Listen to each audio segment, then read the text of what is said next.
What's our battery? Full. We sure about that? It's full now. It's full at the beginning of every meeting. We'll see how long it lasts. Give it 20 minutes. Okay, good.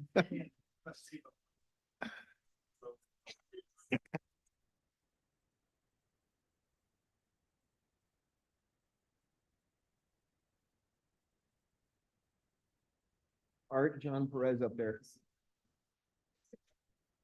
I guess.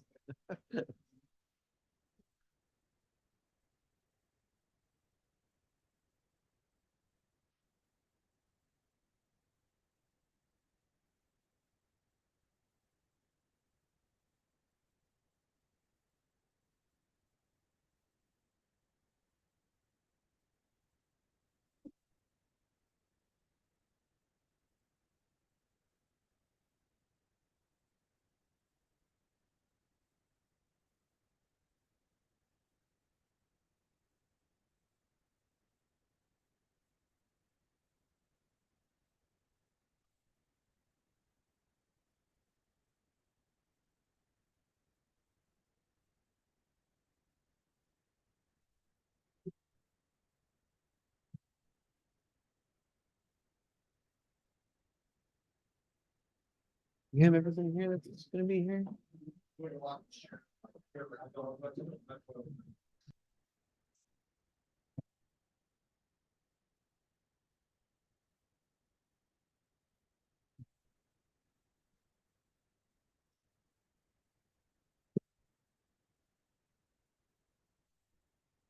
Madam Mayor, do we have everyone that you need to go ahead and get started?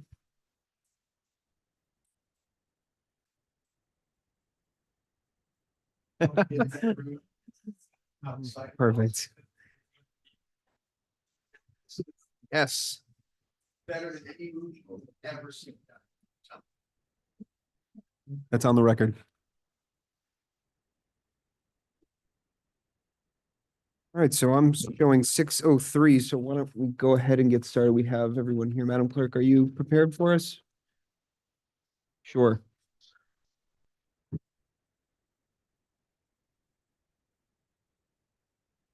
Ready? Ready? Okay.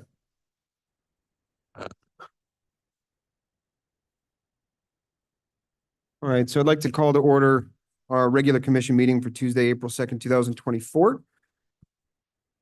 Madam Clerk, could you please call the roll for us? Mayor Gross, Here. Vice Mayor Kennedy, Here. Commissioner Amsler, Here. Commissioner Holland. Here. Commissioner Gonzalez. Yes, here. You have quorum, Mr. Mayor. Wonderful. Thank you, Madam Clerk. Can we go ahead and move on to the Pledge of Allegiance, please? Madam Mayor, would you please lead us in the Pledge of Allegiance?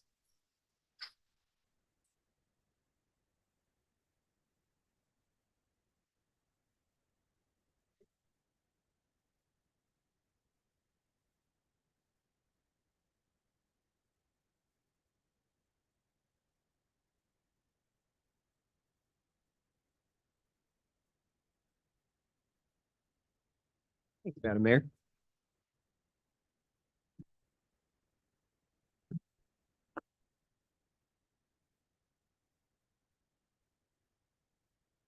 We'll go ahead and we'll, before we move on to our additions, deletions, withdrawals to our agenda this evening, for those here and for those listening, we have our county mayor here, Mayor Livia Cava. She's been kind enough to join us this evening and spend some time with our residents outside of the log cabin, with our residents and with some wonderful vendors that live here that were generous enough to donate their time to this special event.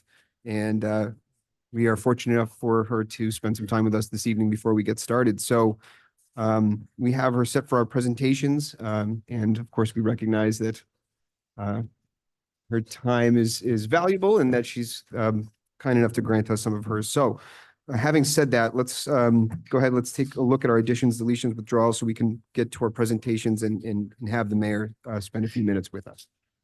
Do we have any additions, deletions, withdrawals to the agenda this evening? I have a couple of things. Does Chris have something? I believe so. Mr. Manager, do you have something? Yeah, we're going to remove item 12A. Okay, ordinance, sorry. Resolution 2024-06, withdrawing, Correct. okay? Mr. Mayor, Yes. I'd like to request that we add a board appointment to the Arts and Cultural Board. I have the applications I can distribute. So that would be a walk-on, that would be decided whether or not, by consensus, whether or not the commission would agree to hear it today. We'll be adding that to consent or to discussion. Where would you anticipate adding that? Consent if, Consent, okay. Well, I'll put it up to the board then whether or not we want to add that to this evening's. Is that the applicant that we received today, Pamela? yes, sir. Had time to speak with her, so I'm fine with it being on consent. I'm okay as well. Okay. Commissioner Gonzalez, Yeah, I'm fine with that as well. Okay, so we'll go ahead and we'll add that to our consent agenda.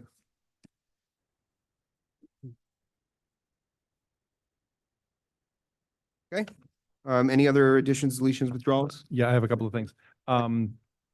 I think it might be a good idea to move the variance up on the agenda this evening. We have a resident here at his second attempt for a variance hearing with us. So I asked Brad if this were possible, and he said it is. We could have the mayor's presentation, have the variance immediately after that, so that resident could do his business and leave. And then we could move forward with public comment and continue on with the rest of the meeting because the variance has its own opportunity for comment.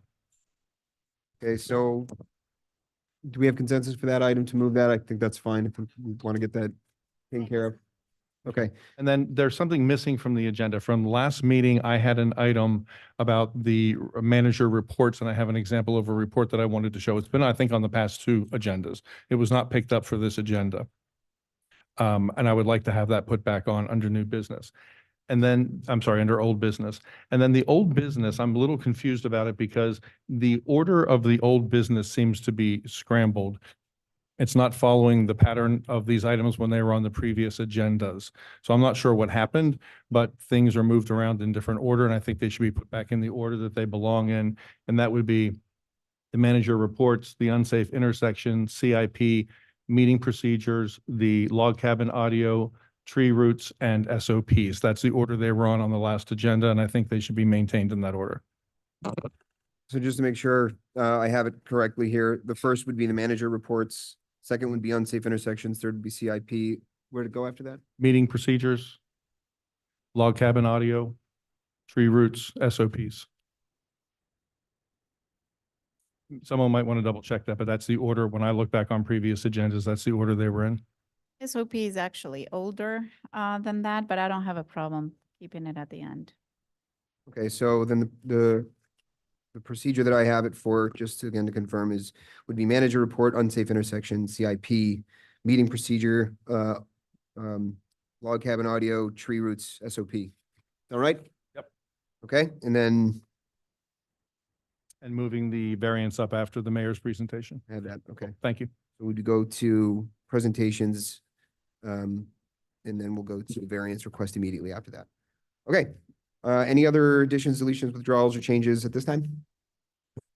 Mr. Mayor, will you be adding the proclamation for Autism Awareness Month? After the or after the presentation section? Okay.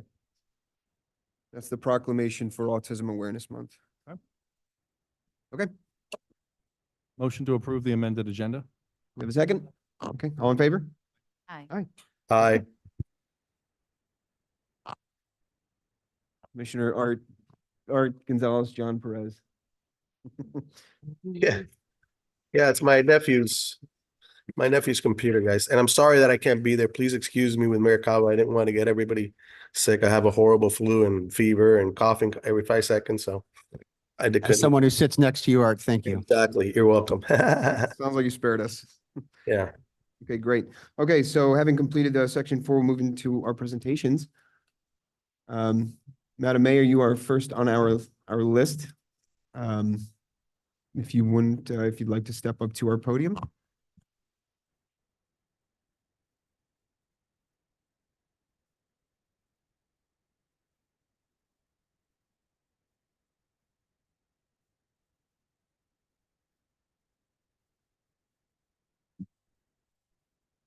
Good evening, everyone. Good evening. I am so delighted to be here. I'm like grinning from ear to ear.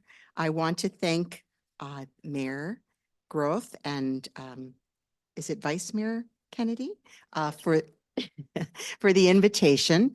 And I am familiar that this is a little pocket, a little oasis in Miami-Dade County, but I really hadn't had an opportunity to experience it firsthand and join for fellowship in the garden here and with the local vendors and so many artists, such a creative place, and so many active citizens and coming up to me with warm greetings, but also very, very good questions about things that we could do better on the county's part to support the residents here. So I'm extremely grateful to be with you in this very charming house. This is truly unique, and I gather from the people who are here, they truly appreciate being part of this very special community. And I'm wondering myself what you have for real estate available. Yeah, really. Okay. So it's very evident the pride that you have and the investments that you're making to make sure that there's a great quality of life here and that it's safe and that neighbors are friendly and know each other and that children can be out and about. I'm sure somewhat supervised, but still with a lot of freedom. So it's just a very, very delightful place to be. I'm here because as county mayor, I know that there are a lot of things we do in the county that have a big impact on your quality of life. So I want to be very focused on that. I could tell you many things about the great things we're doing in the county, my 3.5 years as mayor, the challenges, the triumphs, the frustrations, the laughter, but I will not go into that. I'm going to stay very focused on things that I think are of immediate concern to you. And even I've heard here today, traffic, transit, water and sewer issues, sea level rise issues, and leading it all for us is my intergovernmental affairs liaison for Biscayne Park and other cities in the area, and that is Melanie Burke-Simon. So Melanie, if you could just stand, be recognized. So I made a real big commitment when I came in as mayor to strengthen relationships with all of our municipalities. We have 34 cities in Miami-Dade County. We have almost 3 million people overall in the county. And of course, you've got as 3,000. What percentage of 3 million is that?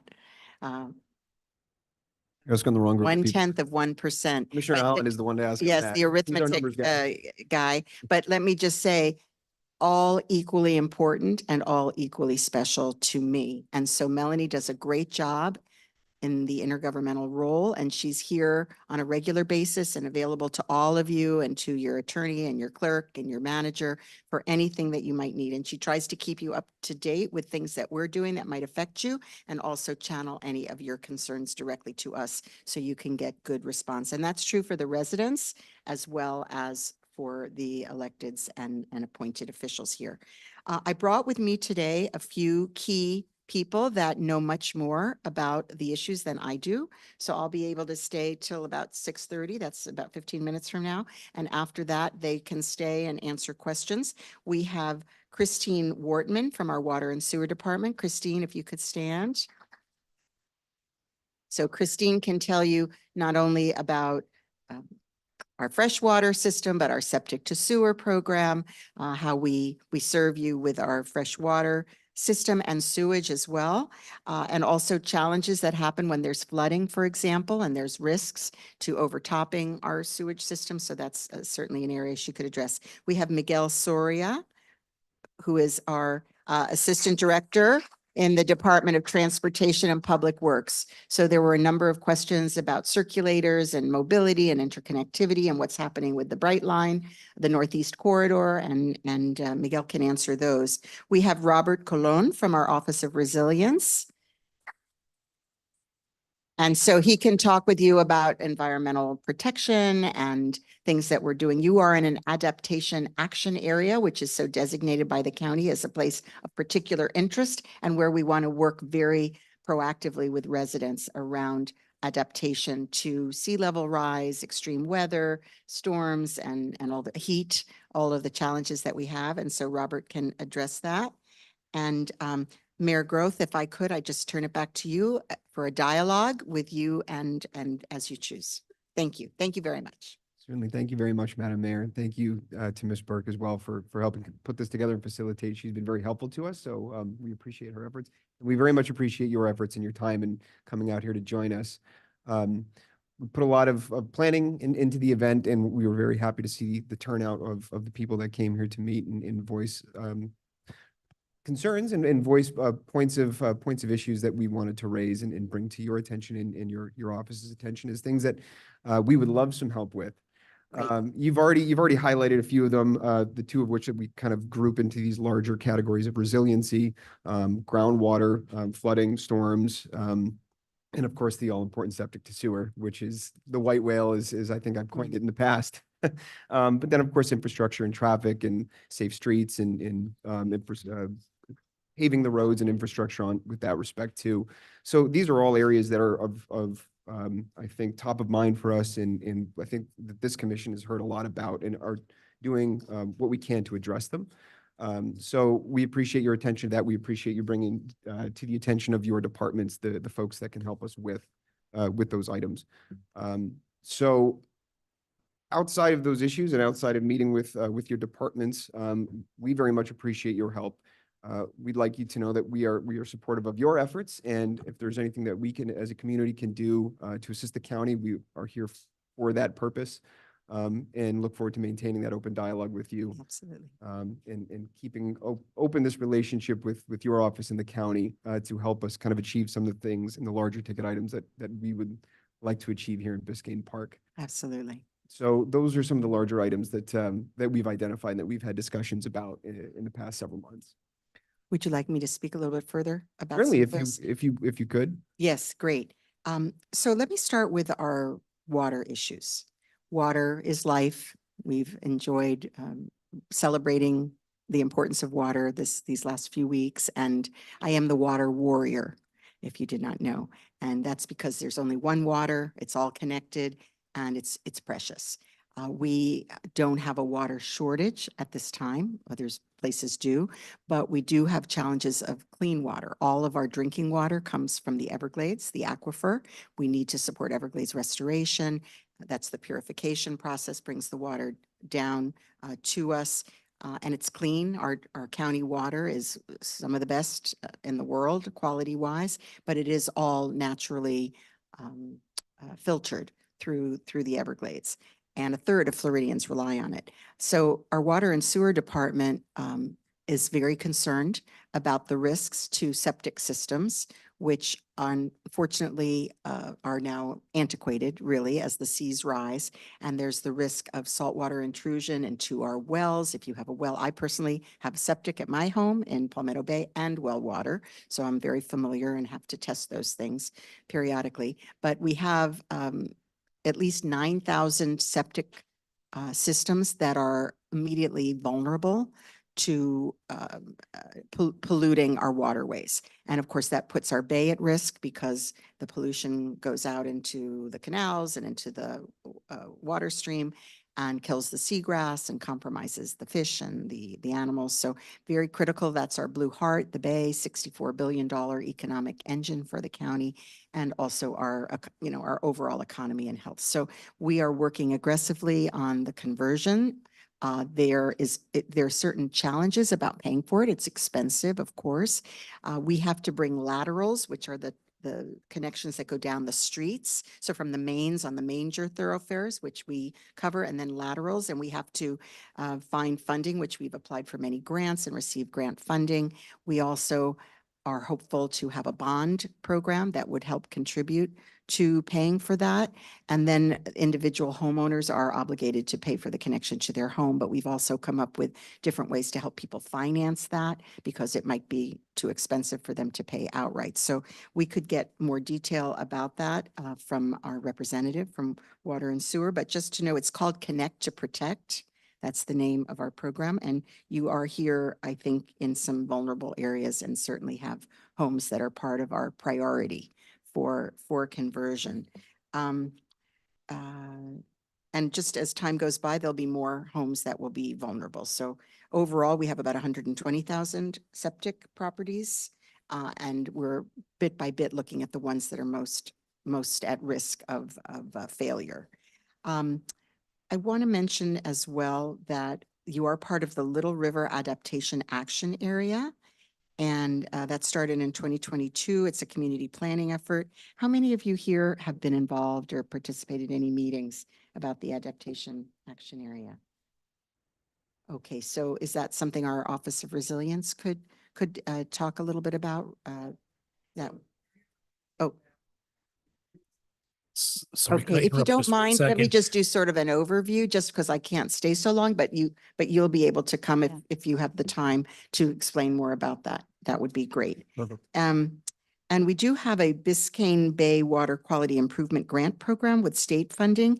And to date, 39 properties in this area have connected to the county's wastewater infrastructure through that grant. So I neglected to say that before. So we are continuously looking for funds from the federal government and from the state to assist. And Biscayne Park is part of our next adaptation action area. So I guess that's why you haven't participated yet. And it's coming along the Biscayne Canal. And I know at least one family told us that they are concerned about subsidence issues, that the land is collapsing along the canal bank. So that's something else that I would like our team to address, what can be done about that. So we're looking to invest $90 million to install these laterals for up to 9,000 properties, not just here, but countywide over the next 5 years. So stay tuned and the details for your area. Also, I will say some places have started special taxing districts to pay for septic to sewer. Ogis is one area not far from here. The businesses got together and created that special taxing district. In their case, it was businesses and it assisted those businesses to expand. I don't think that's what you want to do here. You want to stay nice and residential, but just pointing it out that is one other way to more quickly move forward because these things are expensive. I do want to mention about traffic. Several mentioned that even though the Brightline train, or it might be a tri-rail train, it's on that northeast track, is coming right nearby, and there will be several local stations, and our Department of Transportation Public Works Assistant Director can tell you more about those stops, which we just were approved for the Biden administration for $260 million to move forward on that corridor. So that is actually the next corridor that will probably move forward, and local businesses are paying the cost of the stations. So it's not actually going to be a public taxpayer burden. But once, as was said to me, well, how do you get to those stations, right? You have to have local mobility options, certainly bicycles, and then you have to be safe. And we have a Vision Zero program to reduce and improve bicycle and pedestrian safety. There are circulators, and the Transportation Department has added additional local area services. Again, you could hear about that from Transportation and Public Works. You've identified some dangerous intersections. So I do want to underscore that. And then after that, probably I've come to the end of my useful knowledge here, but I know we're working on a few things with you. An interlocal agreement that would give jurisdiction to your community to make decisions about traffic calming. And somebody mentioned about single lane, one directional traffic, for example, around the community center, that would be advantageous. So those are kinds of things that once you have that interlocal, you can play a larger role in prioritizing improvements. We also, and I guess our county attorney's office is in the final stages of reviewing the agreement. So hopefully soon that can move forward. Then there's an intersection at Northeast 107th Street and Northeast 9th Avenue. And there was a study there And we're working with you for ADA pedestrian connectors. So it's being done. The work is being done. And so we'll be updating you as it goes along. And then there's another intersection that we're studying. That's Northeast Sixth Avenue in Griffin. It's a state jurisdictional item. So Florida Department of Transportation, but we support you in moving that forward. And also at 121st Street and Northeast Sixth Avenue. Also, a study is being conducted, data is being collected, and then there'll be a recommendation how to improve safety at that intersection and shared with the state so that we can work together to improve safety at that intersection. So, you know, I will say that that's quite a number of projects and we're dedicated to seeing through all of them and anything else that you want to bring to our attention. Madam Mayor, thank you so much for the update. I will say too that our county commissioner's office has come out, the county traffic engineers have come out, DOT has been out very recently and identified some of the areas that you've just highlighted in areas that they can assist us with that are both under county jurisdiction and state jurisdiction. So there's been a lot of movement there, and I know that the people here are very appreciative of the efforts. Again, from your office and from the county and from everyone involved that can lend a hand. Very good. And we're very much looking forward to getting the interlocal in place so we can have Yes. a better influence over some of those Yes, items. yes. And I live in Palmetto Bay and there was an interlocal there and it was very beneficial. It really allowed things to move forward more expeditiously. So if I could, would you like us to invite up some of the others that have come from departments to go into more depth? And you could choose resilience, water and sewer, and transportation in whichever order you prefer. Certainly, I think we could spend a few minutes with each of them to maybe provide a few additional details to cover what you've provided to us. But Madam Mayor, I just like on behalf of everyone here in Biscayne Park, on behalf of the commission, thank you so much for the time. Thank you for being here and addressing some of our concerns. And we very much look forward to keeping an open dialogue and remaining a part of the county's plans and Very good. working together. And I hope you'll invite me back for more music and good food and vibes. We have plenty of Thank those you. here. Yes, thank you so much. Madam Mayor, you thank for you so coming. much. Thank you.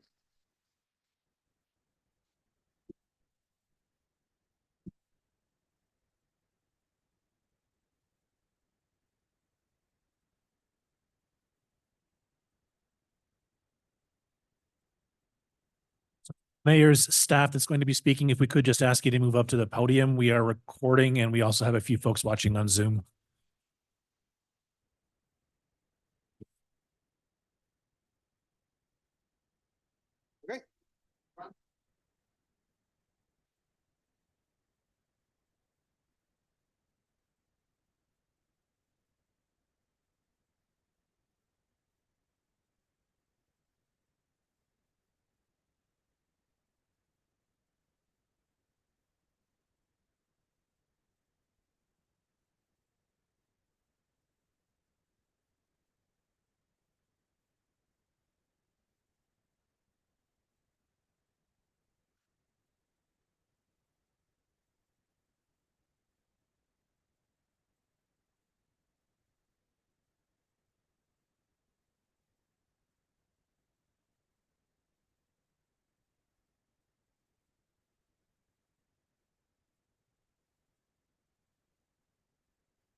What's that?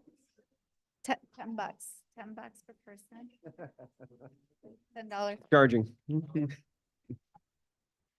That was my very exciting moment. Of So, course I will. excuse me. So at the risk of putting off the variance for a few more minutes, we'd like to maybe give just a few minutes to each of the department heads to maybe expand on any the items that the mayor brought to our attention. So Mr. Colon, was it? If you want to step up first, we'd be happy to hear from you.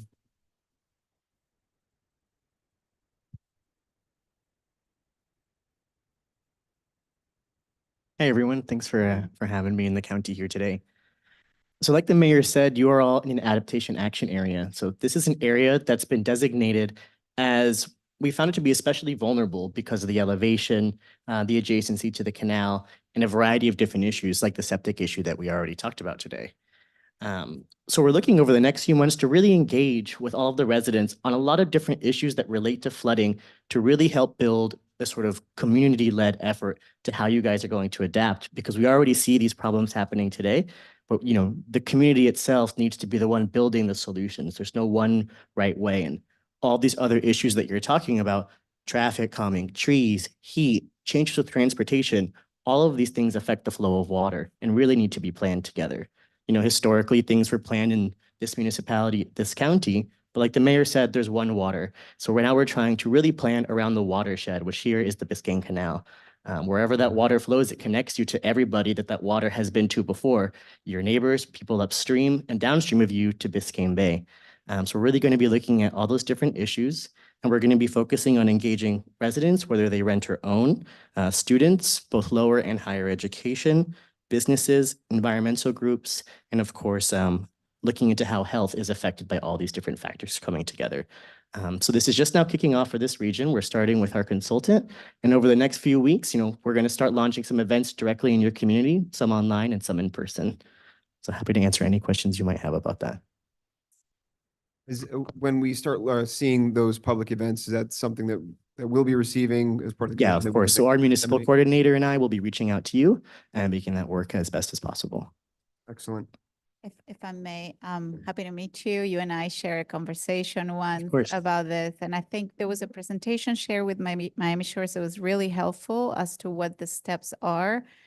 They're being considered. And then I think there's so much information there that would be great to share with the rest of the community. And also, that was my next question in terms of schedule.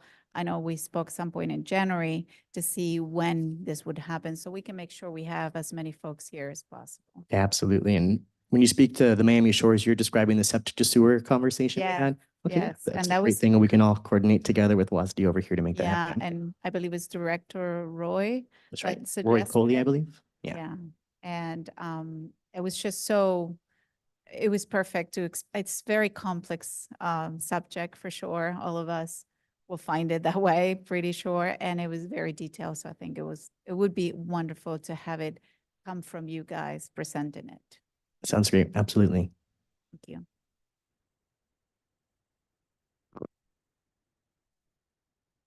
Any other questions? No?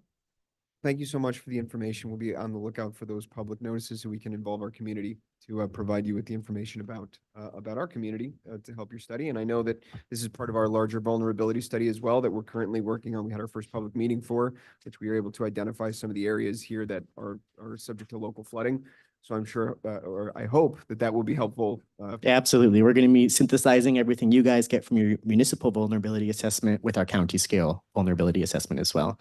So this is all kind of happening at the right time then. For sure. Great. Awesome. Thank you all. Thank you so much. So much.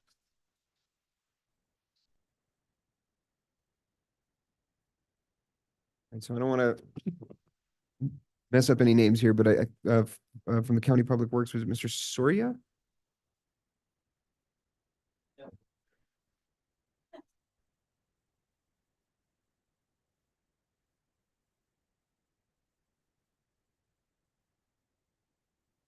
So good afternoon to everybody.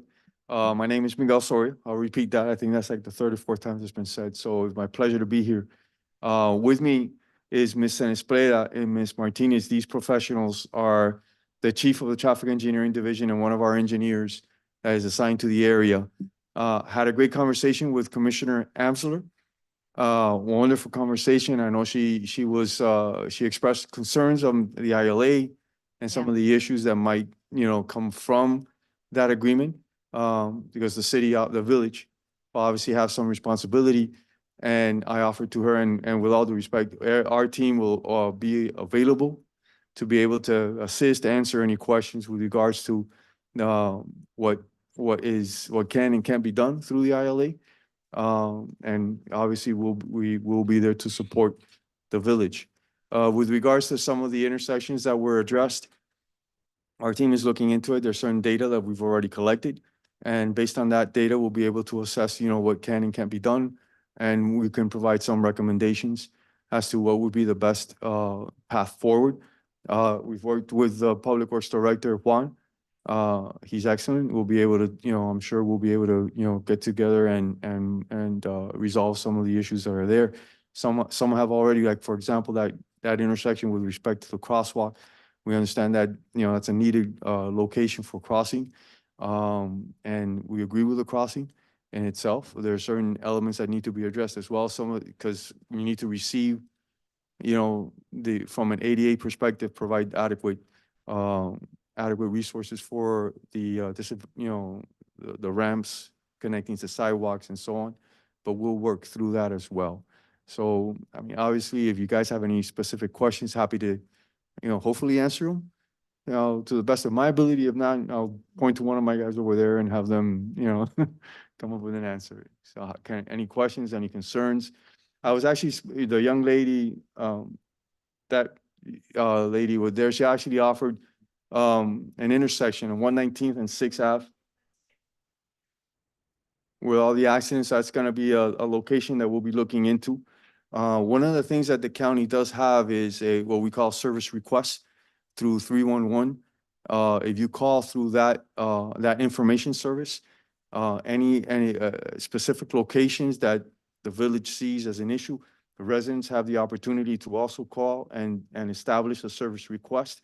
And our area engineers will do a field review and initiate an engineering study and try to provide some type of a recommendation or solution specific at certain locations. There might be some high crash locations that we're not aware of. And obviously the best source of information is the residents in the area that see it every day. So for us, that service request is one of our better tools that we use to identify locations. And Ms. Martinez, Dianis, is the area engineer responsible, and she has a team with her as well that goes to specific locations and they resolve those items. So go ahead, sir. Any questions? No, just, I was going to mention, I know the team that you mentioned that is here with us this evening, they have been previously out to the village with the county Yes. commissioner. They spent some time here with us. It was very generous of them to be here. And we brought them to some of the areas that we've already talked about this evening. And I know that they're already working on some solutions for us. So Right. they're already well experienced with Biscayne Park so far, and we appreciate the efforts. And with regards to our team, this is the traffic operations team, traffic engineering division. We also, with respect to stormwater also, any specific issues that have to do with stormwater is under my section, my purview as well.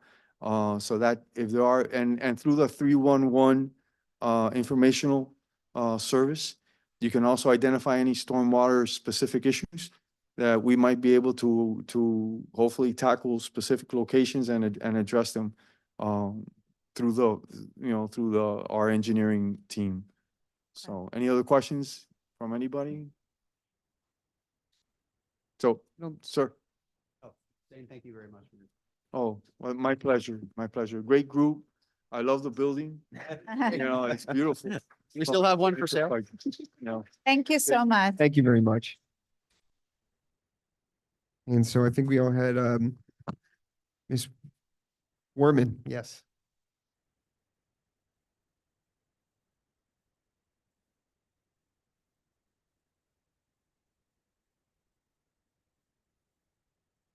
So I want to say good evening and thank you for inviting us here. I grew up in Miami my entire life, in my 40s now, and I've yet to be in this neighborhood. And I wish I would have known more. I was actually in California for a while, moved back to Miami, and actually wish I would have seen this area before I committed to Kendall. So, yeah, no offense to Kendall. So I'm here to talk a little bit about our Connect to Protect program. I just recently took over as the program manager for the Connect to Protect program for Miami-Dade Water and Sewer. I encourage you all to reach out to me if you have any more specific questions, but I'm going into a little bit of general information about the program. So as the mayor mentioned, there's 120,000 septic tanks in Miami-Dade County. So the way we wanted to tackle this effort is that we did a study based on our groundwater and the proximity to the majority of septic tanks. What we found is that there's 9,000 septic tanks in Miami-Dade County that are vulnerable and and in dire need of replacement or connection to the sewer system, because it impacts our waters. So that would be proximity to our water bodies and the low-lying level of the homes is mostly what we looked at, and the groundwater levels. And based on that, we identified 9,000 septic tanks who are vulnerable now, and by the year 2040, 13,000 that will be vulnerable by the year 2040. So that's our main focus right now, is those areas that are vulnerable and that are also have existing sewer systems in the area and are just missing the lateral connection. The lateral connection is that from the pipe that would be in front of your home to your actual property. And so we're moving forward with those areas. One of the areas that the mayor spoke about was the Little River Adaptation Action Area. And so I really want to encourage everyone to be a part of that effort, the Adaptation Action Area here in Biscayne Park, because that is what's going to bring funding to your area for this effort. So we have limitations on what we can use our funds for at Miami-Dade Water and Sewer. And so we have been actively seeking grants and funding to address these areas. But what really helps is a planning effort like the Adaptation Action Area plans. And that really brings, a lot of interest in the area and allows us to go out for grant. It makes our grant applications much stronger. And we're actively doing that in-house daily, not only for the public connections and for the private connections. So it's a difficult subject. It's very piecemeal because of the funding issues and because there could be funding for the public side, and then we need to look for public funding for the private side. So again, just want to encourage you to be part of that planning effort. And if you have questions on your property in particular, please reach out to us. We have a website on the Miami-Dade County website, the Miami-Dade Water and Sewer website. We have a connection to an email address. You can also come talk to me after, and I can give you my personal contact information, and I can provide you some additional information on your property itself. There are some areas of Biscayne Park that are not served by Miami-Dade Water and Sewer. They're served by the city of North Miami. And so that, to provide you with that clarification, feel free to reach out to me. Do you have any questions? Just one curious question. Yes. The federal infrastructure bill, does that assist in any way potentially with the septic to a sewer conversion, or is that not the kind of scope they had in mind? Yes, we do apply. I think you're speaking about the WRDA, the federal, yes. So we have we're looking to receive 190 million from WRDA. And so, that takes some time. All this takes some time. I do also want to mention that once we do get funding, we do need to go out and survey the properties. There's design, there's permitting, construction. So from the time that we even start to receive the funding and go out to start the project, that's a good 3 to 5 years before we get homes connected.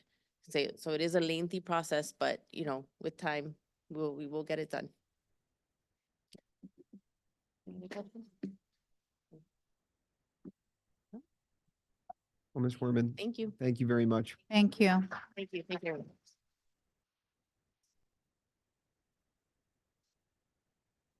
That's the last group that Mayor Cava had for us. So I think we're wrapping up now with the 5A. So as just a final matter, I'd just like to say thank you to the department heads that were here to provide us with some additional information.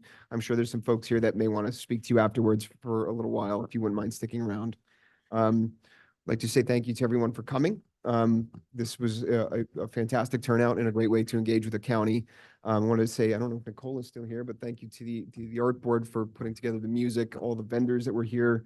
And I want to say thank you to Vice Mayor Kennedy for coordinating a lot of this. It was a huge effort, and it was a great turnout.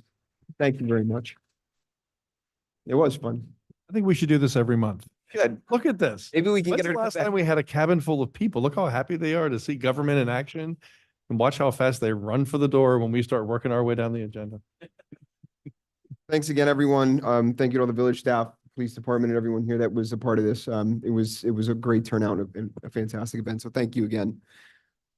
So I'm sorry, Jonathan, we need to thank Public Works as well. They really, Public Works, and the police department, Public Works stepped up and helped an awful lot today, and the police department did as well. So we appreciate it. Stop. yes, thank you all very much for all the efforts from everyone here that was involved. Everyone served an important role in it.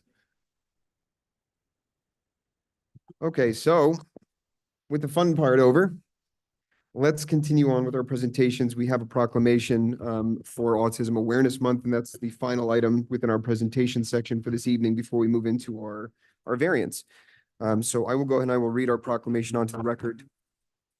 The proclamation is for Autism Awareness Month here in Biscayne Park. Whereas autism spectrum disorder is the result of a neurological disorder that can affect anyone regardless of race, ethnicity, gender, or socioeconomic background. And whereas autism spectrum disorder affects 1 in 68 children in the United States. And whereas males are almost 5 times more likely to be affected by autism spectrum disorder than females. And whereas autism spectrum disorder is estimated to be the fastest growing developmental disability in the United States by the Centers for Disease Control and Autism and Developmental Disabilities Monitoring.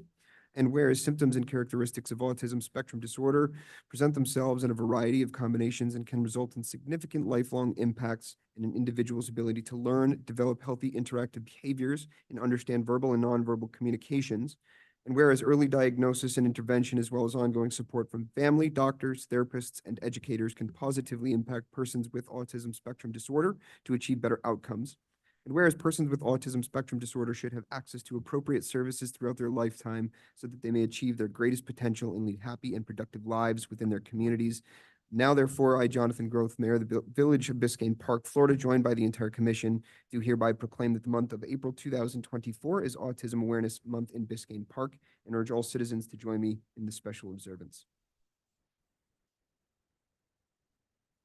Having completed the presentation section of our agenda, we will go ahead and move on in our amended agenda to item 10A that we have moved up, which is our variance request. And I will ask that our village attorney take over for us, if you wouldn't mind.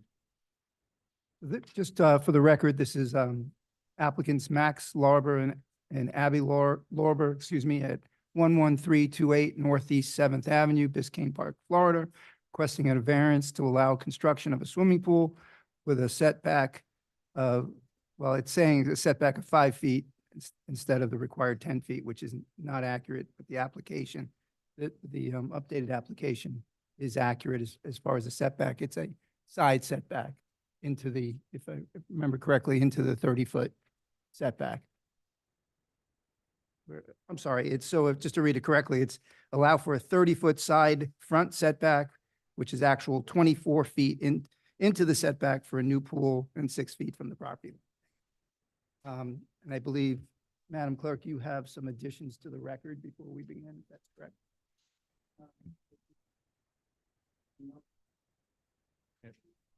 Is your mic on, Madam Clerk? The additions will be the notice of public hearing of the variance to the applicant and the letters to the residents within 500 feet. And Mr. Mayor, we would ask that that may become part of the physical record purposes of this variance hearing request. Okay. So just to explain the process, this is a quasi judicial hearing. The hearing will be conducted by the Village Commission, which will hear testimony from the applicant and then the public. The clerk will swear in any witnesses before they speak before this commission. Each person who speaks should state their name and whether they've been sworn in. The material in the commission's agenda package, along with the new documents that just been added this evening, will be considered as part of the record. After the applicant has testified and presented their evidence, if they have any to present, the hearing will be open to members of the public to speak in support of or against the application for the variance. The Village Commission may set reasonable time limits for the members of the public to speak. Members of the public may choose to be sworn in if they choose. So if a member of the public chooses not to be sworn in, the Village Commission may consider that as a factor in evaluating the speaker's comments. This time I would ask the commission if they wish to establish time limits for public speakers. I think with the commission's approval, I think what we can do is just set the same limitations for public comment that we did at the last variance hearing, if there's support for that. That's just by consensus. Yes. Okay, sounds good. After the members of the public speak, the applicant again will be able to make additional statements if they so choose. We are now going to move to the quasi judicial disclosures. If any commissioner has had any ex parte contacts that are not part of the present record, those contacts should be verbally disclosed at this time. So I will ask each commissioner if you can announce any disclosures that you may have at this time. We have any disclosures from the commission at this time? I spoke with Chris and someone else that was there. I don't know who was about a phone call. And that's Commissioner Gonzalez. Yes. The others? Yeah, I had a couple of conversations. I communicated with Max before he even started the variance process, so it really doesn't count to be disclosed, but I'll tell you anyway that I helped him understand how the variance process would work. I spoke with Gage Hartung, the chair of the planning board, because I had some questions about the difference between rear and side front setbacks that led to the confusion that required us to renotice this meeting and call it back. So I had a conversation with Gage about that. And then I emailed Max again and told him, after I confirmed with the village, that he in fact was on tonight's agenda, because I wanted to make sure there weren't any hiccups. So I let him know he was on the agenda. Okay. The others? I rode my bike by the property a couple times and, Oh, that would be a site visit, so that's a Okay. disclosure. sorry if the radio was too loud. Other than, I think the disclosure that we made previously, I'll just repeat mine. I spoke to Gage Hartung briefly. I spoke to the attorney and I spoke to the manager, just kind of generally about the variance request. Oh, I'm sorry. I spoke with the attorney today about the fact that backup items were missing from this agenda, and that's if they should be put back on. The attorney's not generally a disclosure you have to make, but thank you Okay. for mentioning. Okay. I appreciate it. Reaching privilege. I appreciate it. No intent to waive privilege. There are no other disclosures this time. I'll continue. Commissioners, please be advised that your decision at the conclusion of this hearing must be based upon competent substantial evidence related to the village's code of ordinances and not generalized opposition that is not fact-based. All persons who will be witnesses in the matter, you will shortly be asked to raise your hand so that the clerk may swear you in. If there are members of the public who wish to be heard, you will be provided time before the close of the hearing to speak. You may choose to be sworn in and cross-examined, but you do not have to be sworn in, as we stated earlier. If you're a member of the public who wishes to speak on this matter and wish to be sworn in a moment, I'll ask you to raise your right hand. At this point, will the applicant and any witnesses please raise their right hands to be sworn in, as well as any member of the public? And Madam Clerk, if you may administer the oath. Do you swear or affirm that the testimony that you're about to give on the above, on the next item is the truth, the whole truth, and nothing but the truth? And your answer is? The applicant will please go to the podium. You state your name and your address for the record and present whatever testimony or evidence you would like to offer in support of your application for a variance. Sure. Floor is yours. Max Lorber, 11328 Northeast 7th Avenue. Just to add to what's already in the portfolio, the home is an older home, 1927. We did an addition in 2019. We had to move and enlarge our septic tank. We put that in where we probably should be putting this pool. And quite honestly, there's no other place we can move the septic tank. So we do have another lot. We have a weird property. Our front door is on a side, so we kind of have two side backyards.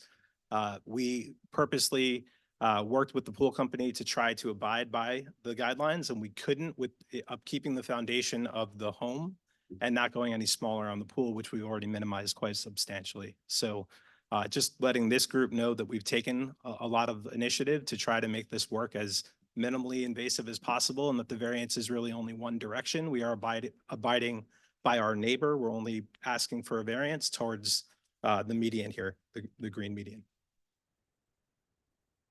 You have anything else you'd like to offer at this point? Not at this point, but if there are any questions, happy to. Does any of the commissioner, members of the commission, excuse me, have any questions from Mr. Lorber? Yeah. Any questions from the commission for Scott? No? None? No? Okay. Okay. Is there anyone else present who would like to speak in support of the application? This is for the general public. If so, please identify yourself by raising your hand and then come to the podium. Seeing none? Does not appear there's anyone that wants to speak on behalf or against. The commission, before you begin your discussion and move to a vote, please allow me to remind you that the record must contain competent, substantial evidence which has been presented to you during the course of this hearing. Competent, substantial evidence is such evidence as will establish a substantial basis of fact from which your findings can be reasonably inferred. It is such relevant evidence as a reasonable mind would accept is adequate to support the conclusion. Competent, substantial evidence, includes expert testimony, fact-based comments of neighbors and laypersons, does not include conjecture, speculation, or generalized statements in support or opposed to the matter. It's now time for the commission to discuss the matter before you, and at the conclusion of your discussion, a motion should be brought and seconded to either approve or deny the application.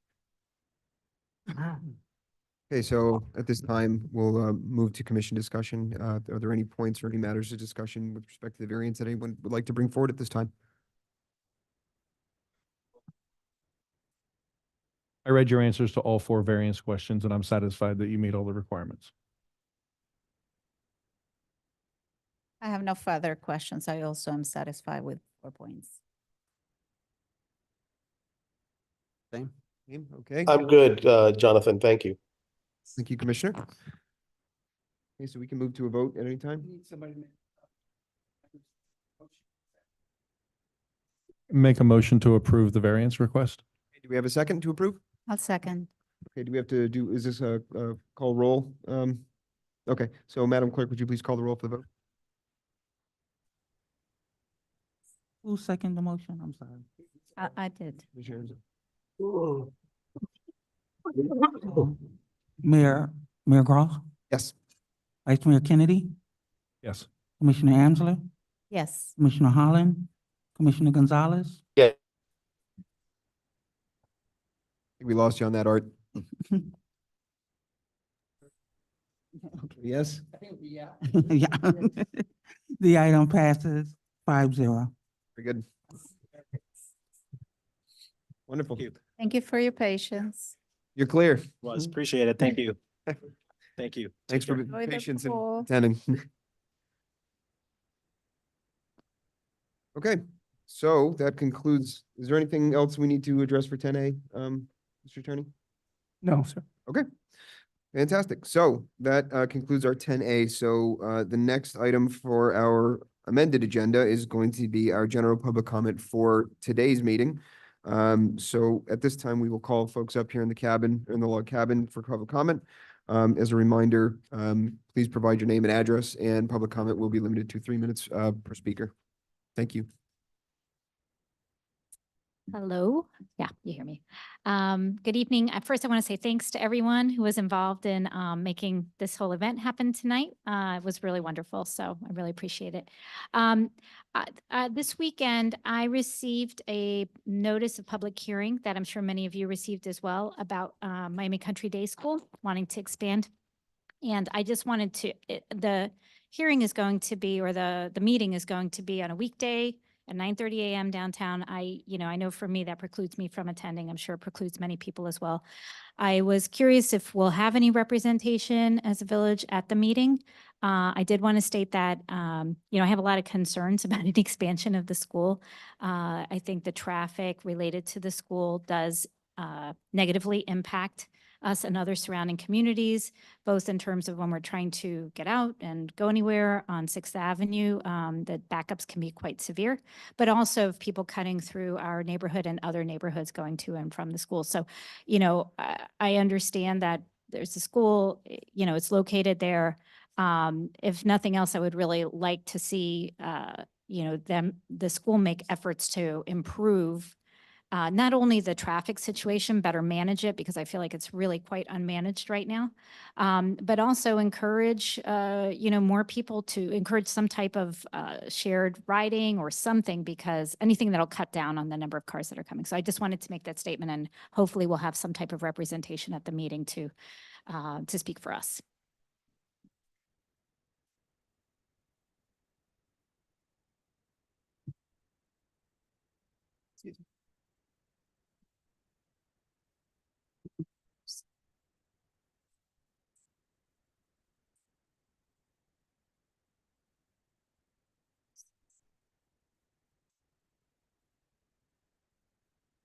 Good evening. My name is June De Leon. I am 9 years old, and this is my mom, Anna.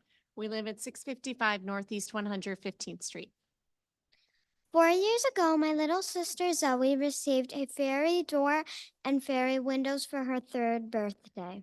We turned a big oak tree in the median in front of our house into a fairy house, putting the doors and windows on its trunk. Shortly after, a fairy moved in. We helped keep her yard tidy, gave her decorations, and she would leave us gifts to say thank you. The Ferry House became part of our neighborhood. Our neighbors, some of whom are here tonight, contribute to the ferry magic. People would stop and visit the Ferry House as they walked on our street to and from the park. If we were outside, we received many compliments on thanks for making something unique and special for our neighborhood. Zoe and I took good care of the Ferry House and visited her, talked to her, and helped her decorate for the holidays. Shortly after Valentine's Day, we came home from school and the Ferry House was gone. My husband reached out to the village and they informed him that they removed the house and all of its items.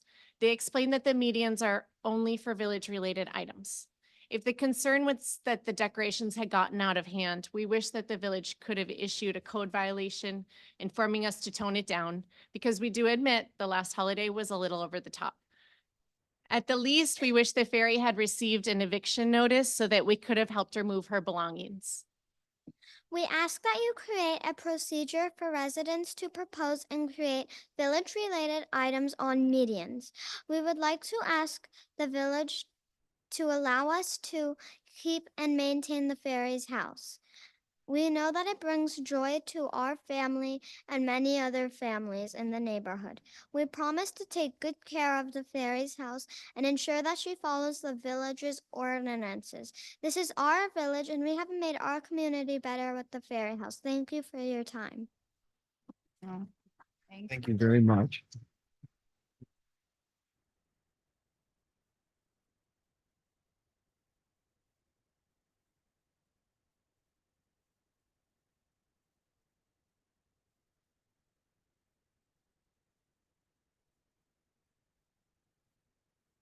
It's a tough act to follow. Actually have to move the mic up. Go figure. I've never had to move the mic up.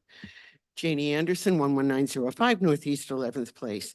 In the Public Works report, I see the manager is advocating that you amend the ordinance so any trash and garbage placed in the swale must be picked up solely by the village's contractor. I think that is a spectacular idea. And chances are that will start to cut back on these massive piles that go out there and stay there for days and even weeks while people shop around. If you're going to change the ordinance, though, I strongly urge you to put something in there that requires those piles to stay behind the front facing of the house, and you're going to find them all in the front yard.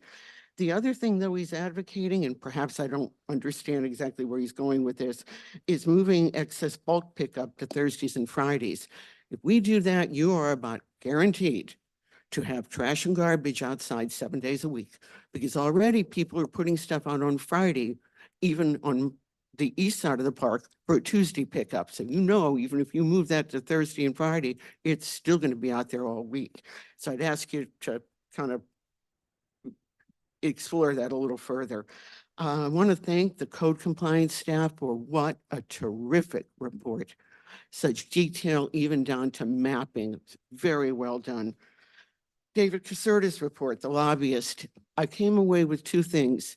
Feeling number one, once again, the agenda has shown that, the legislature has shown their disdain for small cities, especially in South Florida with their draconian rules. And clearly they're in bed with the short-term rental industry. Veronica, thank you so much for bringing up the route issue. The bulging routes on our streets mean cars are not the only danger for pedestrians. And as I believe I said last month, I hope you will all totally support Mac's ideas for greater noticing of meetings. I mean, it's just too often that notices don't come up till day before, or they're incorrect, or cancellations don't get noticed at all. And as far as public comment, to me, that should simply be a given. I don't care what you call the meeting, whether it's a workshop or whatever. The more resident engagement, the better, and the less misunderstanding. Thanks.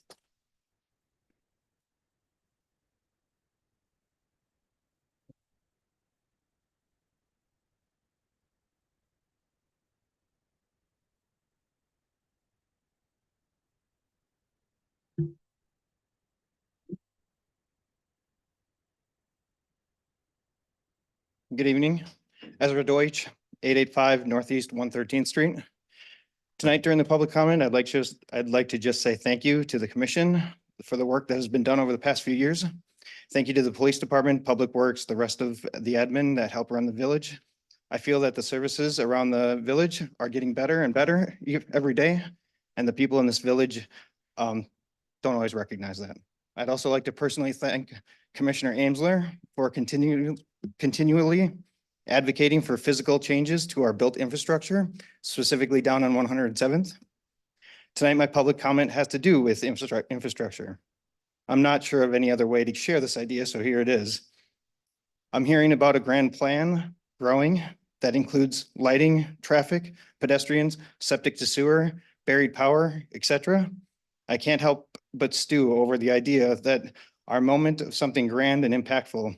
I suggest that we really look into the built spaces, majorly modifying how humans interact with traffic in the village.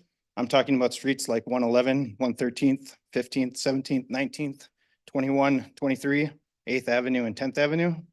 These streets with medians present us with a monumental opportunity to remove the median, split the difference, create sidewalks, move the trees to the side from the center to the sides, and conform our streets to traffic that shares the roads. Anticipated slowdowns, it separates pedestrians and preserves tree cover. If planned appropriately, this could hit almost every major agenda item and give the future of Biscayne Park a major boost. Again, I'm not sure how to kick off this idea, but I wanted to make sure that this vision was shared. Thanks. Thank you.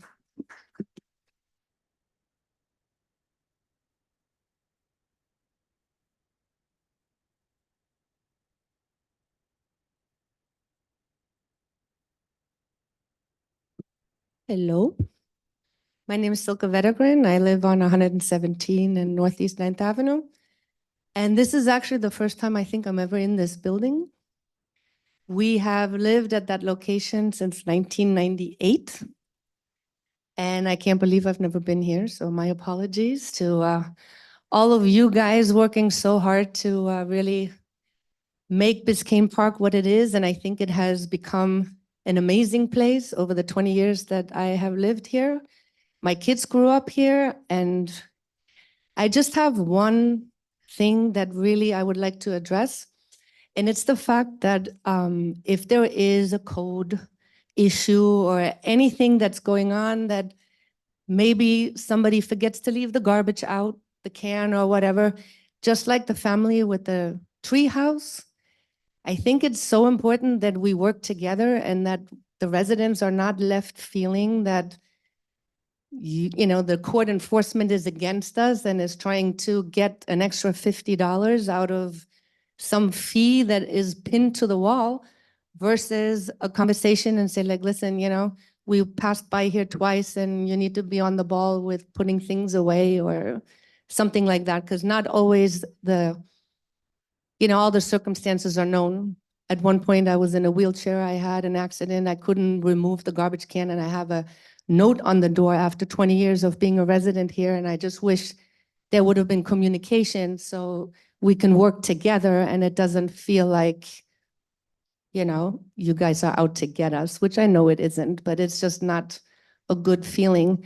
And another thing I noticed, we are one of the residents that started to renovate our house a while back, and I see that it has really caught on, and I'm actually happy to see that.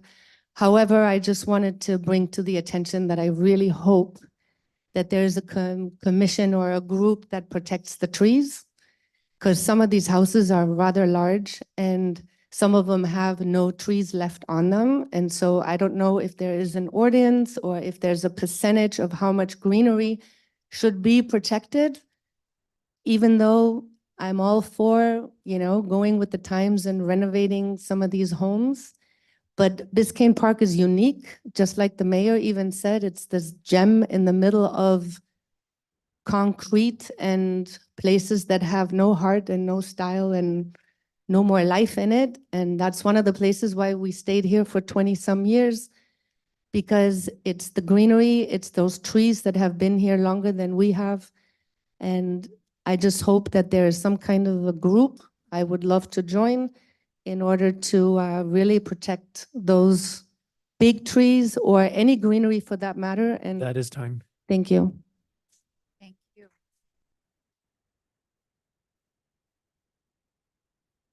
I know there may be a desire to applaud, but I can assure you, there's no need to for decorum, but thank you. Any others here?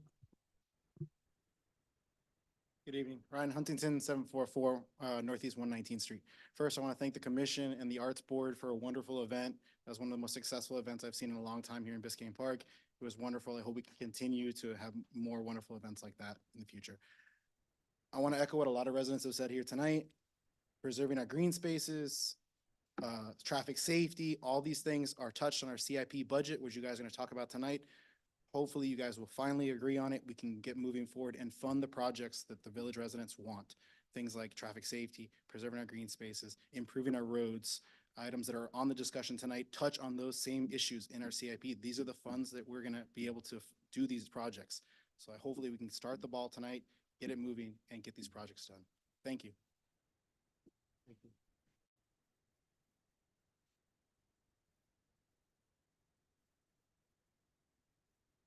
If we've concluded with our public comment here in the log cabin, we'll go ahead and move to Zoom. Not seeing any hands on Zoom, so why don't we go ahead and just move into our commission reply? Do we have any commission reply to any of the comments at this time? Who wants to go? I do have one I was going to save for our part of the report, but I know, I think she just left, breezing the Miami-Dade, the country day. I was at the last meeting by Zoom. They just pushed it at that time, so they didn't really give a lot of information. As I sit here right now, I don't remember if they were opening the floor to provide substantive comment to it. I think to provide substantive comment or voice an opinion, I think, because I know the manager, you were on it, we were on it together. I think we had to be there in person if they were going to allow any comment at all. That was my understanding as well. Yeah, so you can appear by Zoom, but really you're just kind of observing. So I mean, at the meeting downtown that she was referencing. correct, the one that they had back in, it was, I think, at the beginning of March or end of February, because they originally moved it to March 21st, but I think they moved it again. So they Yeah. keep kind of pushing it back. I think we started February 24th and then Something like that. March, and now we're, yeah. Yeah, so I just don't recall if I believe that you had to be in person to actually. Did, I wanted to be there. Unfortunately, I couldn't make it. And I know it was if you wanted to participate, it had to be in person.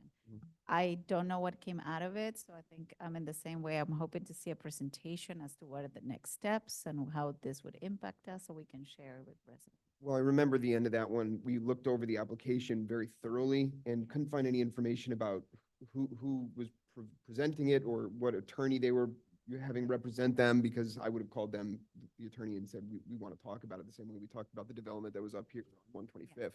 But there was no information in the application on who proposed it or who to get in touch with.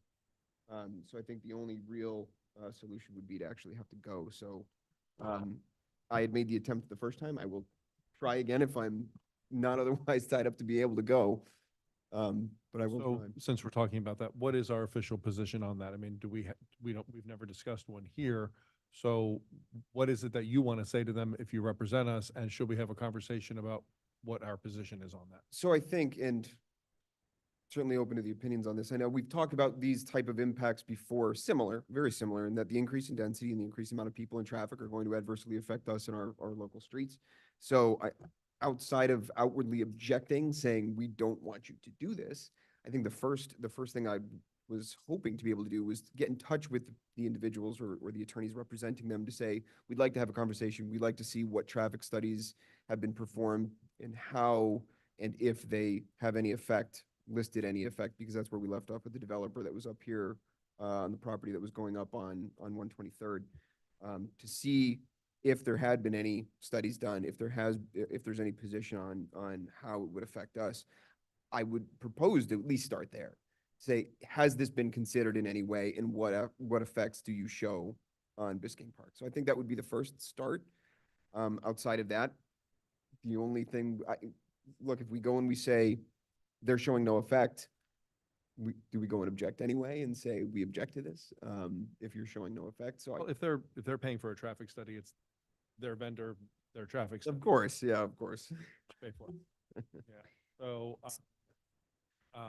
it seems to me it might be an opportunity for us to try to get some things from them. I mean, certainly at minimum, I would like to see some outreach from the school to parents and the people who drive there about not passing through local residential communities and sticking to the main arteries and specifically pointing out that Biscayne Park is a residential community with no sidewalks and lots of people walking, and we get lots of complaints from them, and we would ask our parents and students to not cut through their village.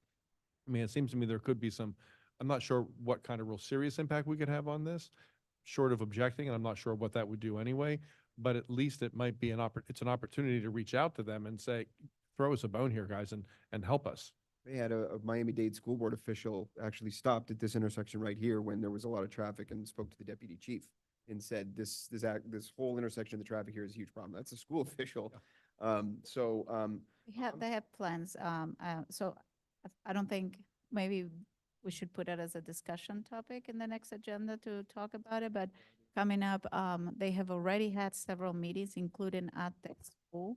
And that's why I wanted to see, unfortunately, I couldn't make it. So if it's been moved, that's the opportunity to go and just ask the questions as to where are the studies, where are the numbers, and how are they considering the impact? On my end, it was more, this is happening. It is a concern for everybody in the village, at least everybody that goes at certain times of the day where a school isn't active. It's certainly backing up to our streets and affecting traffic. So I think we need to be at the meeting, and I think next steps will be to put it in a discussion item with all the information we get. In the meantime, I think one of the things that we discussed after that first meeting in February was to reach out maybe to the school directly. In the meantime. Invite us at that time. Well, I'm just saying, in the meantime, maybe reach out to them directly to see what they can provide us. What They material. came here last summer. They did a presentation for us last summer. I think Veronica, you and Art and I were there for that. And they actually have a very detailed description of everything in terms of outreach that's gone to villagers, as well as, of course, Miami Shores being affected and parents. But there is a very clear description as that. What I don't have, and I was hoping to know more about, is the results of all the research they did and how are we sort of contemplated within that. And when they came to meet with us, correct me if I'm wrong, Vero, that was not about the expansion. That was about the parking surface reconfigurations to handle traffic, to get it off of Sixth Avenue even before the expansion was announced. Because one of the things we asked them that night, if I recall, is, are there plans to increase your student body and expand it? At that point, they said no.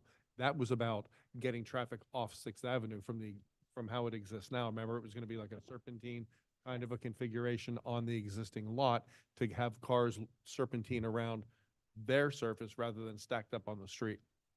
Yeah. Now it's a step farther with an expansion. So I agree with Vero, and I would like to see this on the agenda for next meeting. So we all come prepared to have a discussion. We can have our ducks in a row and know what we want to ask them officially. Yeah. Do we know the next date for, when was it pushed to? I don't have the date. Okay, Don't know. that would be While you've been talking, I've been trying to find the next hearing date and there's nothing available yet. Well, a notice went out. Martha Mert got the notice, so did anyone else in this room get the notice? Okay. I did not, so. No, nor did it's I. Out there, somebody could scan it. Linda, if you would give it to Chris tomorrow, maybe at Village Hall, that would be great, and he could send it out to all of us, so we're aware of what the dates are. You think you threw it out? Anna, do you still have it at home? Would you email it to me? Okay. In the meantime, I'd be happy to try and get in touch with someone at the school to see if I can get some data for the discussion, because it would be helpful to have the data or whatever data. The principal was here. He came for that presentation. Tim, someone or other. Yeah, there's got to be a way to get to try and procure that for us, so we can have some backup to it. So I'll make an attempt and try and get some of that for us.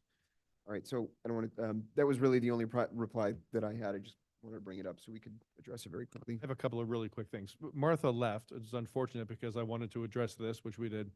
And I also wanted to thank her for her several years of fabulous service on the Arts and Culture Advisory Board. She left recently, and I wanted to thank her publicly. So Martha, if you're listening out there, thank you for everything you did on the Arts Board. Ann and Justin, your daughter did a fabulous job.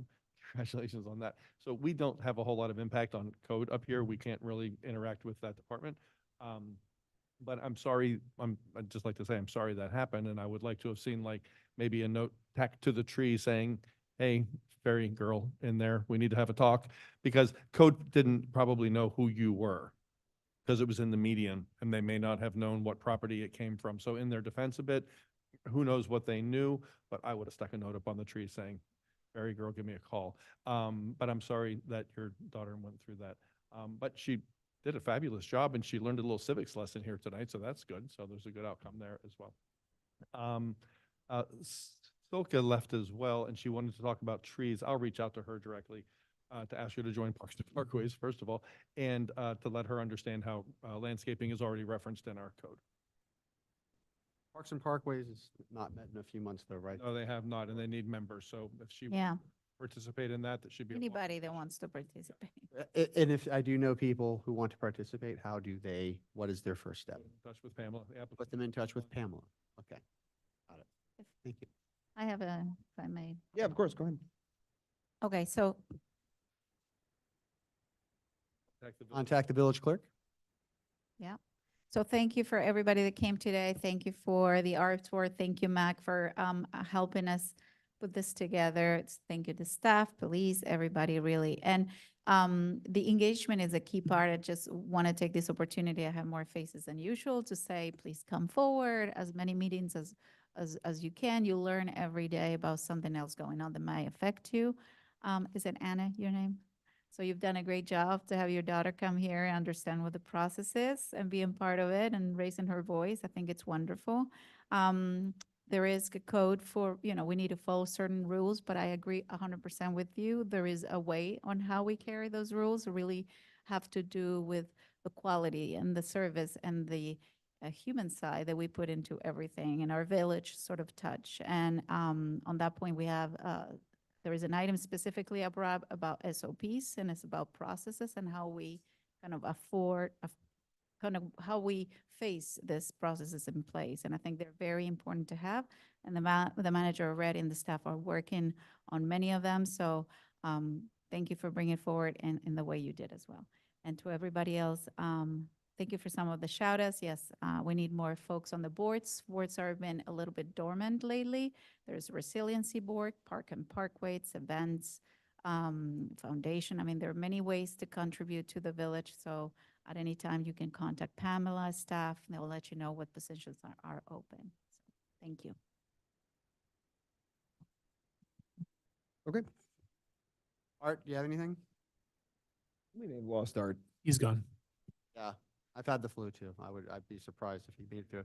I'll be quick. I didn't see the notice that Martha brought up, but I agree with the sentiment you're going. There's not much we're gonna be able to do if they're committed to the expansion. It's country day. I'm sorry. My daughter and I discovered a fairy as well in a forest a few years ago in Atlanta, and I would be crushed if that tree wasn't there or something had happened. And I think that Ann's issue and Silky's issue, Jan's wife, right? Kind of speaks to the same thing, which is a sense of perhaps impersonality, feeling impersonal by the way things are handled. I wish I had an idea on how to solve that. I mean, in an ideal world, the village staff would have the phone numbers and contact information of any resident who wants to add their name to that so they could be contacted. That in the 21st century, that might not be unrealistic. There might be legal, I don't know if there's other reasons that would be unwise, in terms of privacy, but I'd be for it. And that might help take away that. I too have felt a bit of an impersonal vibe when I left the track. Then I forgot and I get a notice like, wait a minute, really? You couldn't just knock on my door and say, hey man, get moving, but I get it. They have a job to do, they're incentivized to do, they self-justice. They self-fund based on these types of things, so kind of a conflict there. Ryan, I hear you. Let's get that moving. It's already or April. We've been talking about it since February. And yeah, that's it. Those are my response. The gentleman, I didn't catch your name, but Lofty, good idea. Sounds incredibly expensive, and I've only been here a few months. I don't know how realistic it is in the short term, but I think it's a great idea. Okay, well, I think that concludes our reply at this time. So why don't we go ahead and move into our report section, which we've got a number of them here tonight. And we'll go ahead and I know there's a couple. Well, let's just start with our manager. Mr. Manager, is there anything outside of the narrative in the report that you provided that you'd like to speak to? Just two things. First of all, we do have a few extra reports this time around, including the board meeting minutes. We're in the process of including those minutes on the report section on a monthly basis. It's a process that we're going to be using moving forward. The second one is the lobbyist report. This is something new. This is not going to be something that's monthly. This was done after the end of the current legislative session. But before we move on, as part of the reports, I'd ask the clerk to fill us in on the elections process, the timing, and what that's going to look like. Good evening, Mayor, Commission, and residents of Biscayne Park. The special election for Commissioner for the village is set for April 9th, 2024. The polls will be open from 7 a.m. to 7 p.m. And the polling place is located at the Burke Center, where your polling place is located on your voter's registration card, which should be the Burke Center if you are a resident of a voting resident of the village of Biscayne Park. Absentee ballots were mailed out on March 19th. So if you vote absentee, you should have received your absentee ballot by now. According to Miami-Dade Elections, a total of 341 absentee ballots have been mailed out, and a total of 77 have been returned. To date, yesterday, I was at the elections department on yesterday. I was there on yesterday for our logic and accuracy test, which is the testing of our touch screen and voting system that will be used for vote by mail, precinct ballots, and our automatic independent audit system. They do like a mini tabulation to show me how the machine works and what it should do and what the results that we should get. I'll tell you everything checked out. I signed off on it, and the results are under lock and key in my office. That will be returned back on the day of election, because we will go back over the same process again to make sure that everything worked from the beginning to the end. On Friday, April 5th, the public can go to Miami-Dade County Elections Department from 8 a.m. to 8:30 a.m. To inspect the vote by mail ballots for public inspection, if you like. On Tuesday, April 9th, 2024, our canvassing board will be at the election department. Our canvassing board consists of myself, the village manager, and a designee by the supervisor of elections. Canvassing will start at 5 p.m. That's with your absentee ballots and other ballots that they receive during the day. And at 7 p.m., the tabulation of results will start. Our unofficial results will be given at 7 p.m. and the certification of our election will be done on Friday, April 12th at 1 p.m. at Miami-Dade County Election. Thank you. Madam Clerk? And if you have any more, if there are any questions or any need for any of this information, you can contact me in Village Hall. So if I could ask just one additional question, if you don't mind, Mr. Mayor. With the current appointed commissioner, can you fill us in on when that term ends and how? Okay. The election will happen on April 9th. The official results will come out on April 12th. The commission has to set a date to receive the certification of those results. And at the time that those results are certified by the commission, the term of Commissioner Holland will end and the elected commission will begin. So do we call a special meeting to do that? If you do it, if you want to certify them before your May meeting, yes. So we would need to call a special meeting, certify the election, so the new commissioner could start at the May meeting. Otherwise, if we certify it at the May meeting, that person would not start until the June meeting? Well, they would start at the May meeting. They could start at Yeah, that you meeting. could switch seats at the May meeting, your call. Something like that. Yeah, and that's usually, that's one of the ways that it is done, that the sitting commission would certify the election because the person coming in can't certify the election. So your sitting commission certifies, your, goodbye speech or whatever is done by that commissioner, and your new, elected commissioner will then take the dais. You swear them in at the meeting. And they can be sworn in at the meeting. Because in the past, we've done it different ways, but in the past, we've had people sworn in before the meetings and They can be sworn in before the meeting and take the seat at the dais at the time of the certification. If they're not sworn in before the regular meeting, they sit, let's say, for hypothetically speaking, get sworn in and sit for the May meeting. They're not gonna get the agenda. They're not gonna get those things in. There can be an agenda processor made for them. Their name will not appear on the agenda. Just to make sure that they have it in advance, because I know, they're ready to. yeah, the preparation takes some time, so to have that out in advance, okay. So just to throw a wrinkle in this, if I may. Please. Pursuant to your, make sure it's the charter. Pursuant to your charter, the commencement of the term, this is 5.02 J. The commencement of the term is within 10 days from the date of the election. And the date and time shall be selected by the city manager based on the availability of the new commission. You said 10 days from the election or Now 10 days that's- from? Now, that's provision deals with a general election, not a special election. Okay. So we can interpret that only applies to the general election Okay. at that process, because there is no other process. Sorry, did you?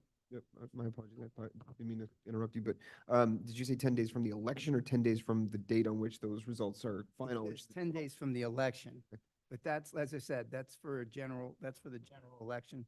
Okay. Seating the entire new commission. Okay. Do we want to talk about timing for that now while we're on the topic? I'm about to ask everyone to speak into the microphone and I'm not. If we're going to consider a special meeting to do it, then we would have to decide on that now. So that's the We might as well address it. And the way it's been done until now, for what I understand, it's in the same meeting, the next commission meeting, sorry. Minutes like Commissioner just mentioned, and then the switched, right? We would just need to accept the results. Is that what the special committee, I'm sorry, the special meeting would be for? Yeah, to certify the results and to swear Just in. to accept the results. It And that can not happen on the May meeting as well, right? before? And they're saying we can do it then if we'd like, and then just have the seat swap right after that's Yeah. done. I was elected at a special meeting, a special election the first time I ran. Now, what I'm going to say may not have been correct, but this is what happened. I got sworn in over at Village Hall. There was other kerfluffles going on with other drama in the village, but eventually I got sworn in over at Village Hall. And my first official commission meeting, I was sitting on the dais when they called the meeting to order. So I was sworn in outside of the meeting prior, and I arrived as a sworn in commissioner to accept, and I believe to accept the results of the election. Yeah. I think that's a good idea, just to keep it. It was really simple. I mean, You actually accepted the results of your own election.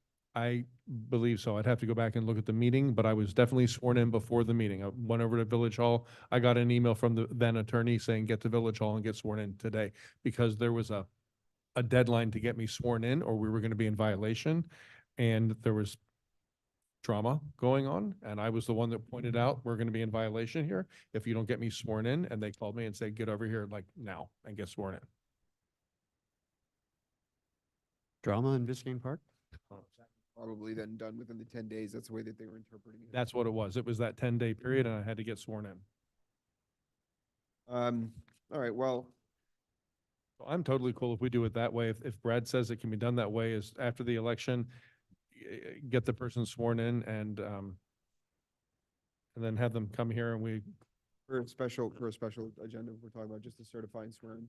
just swear him in at Village Hall. All right, so Then you don't need a special election, I'm Special sorry, agenda a special meeting to do that. And they just take their seat. are we confident that that we can have someone be sworn in and then vote at the May meeting to certify the results? I would have to. Sounds like it happened that way. Sounds like it happened. It seems a bit peculiar to me, but I have not researched the. Well, and I may not be remembering that part of it completely correctly. It was 5 years ago, but I was definitely sworn in outside of a meeting, that's for sure. And it was to make that 10-day deadline. We got sworn in for our positions like that, right? It was right At a meeting. in the though. meeting. Yeah, it was at a meeting, yeah, right. It was right before our first commission meeting, wasn't Yeah, it? it was at your first commission It's meeting. our first commission meeting, so. Because if you look at the the 10-day provision in your code, actually in your charter, excuse me, the last sentence says the date and time shall be selected by the city manager based on availability of the new commission. So that provision is anticipating that there is a new commission being seated. Yeah. And so the 10 days would make sense because you're going to have a period where you have no commission. Does it say the convenience of the commission, the new commission or the new commissioner? Well, and that's what I'm saying. The provision talks about the availability of the new commission as a whole. Commission as a body. Right. Oh. So this provision really anticipates that the new commission is being The seated. new commissioner will be part of that new commission. Yeah, Correct. Okay. Not the replacement of an interim commission, in an interim. Understood. So what we just described makes sense then. So I think I mean, I don't know, without researching the issue that the mayor's brought up further, I really. Can we do this then? Can I make a can I make a recommendation then? I think we could set the special agenda meeting. Let's say we set it for the week after, so it's within the 10 days. And if in the meantime, you pull up something or you find something that says that we cannot have this person vote, you can advise the manager and the clerk that we can't go forward with the special agenda. We have to do it at the regular commission.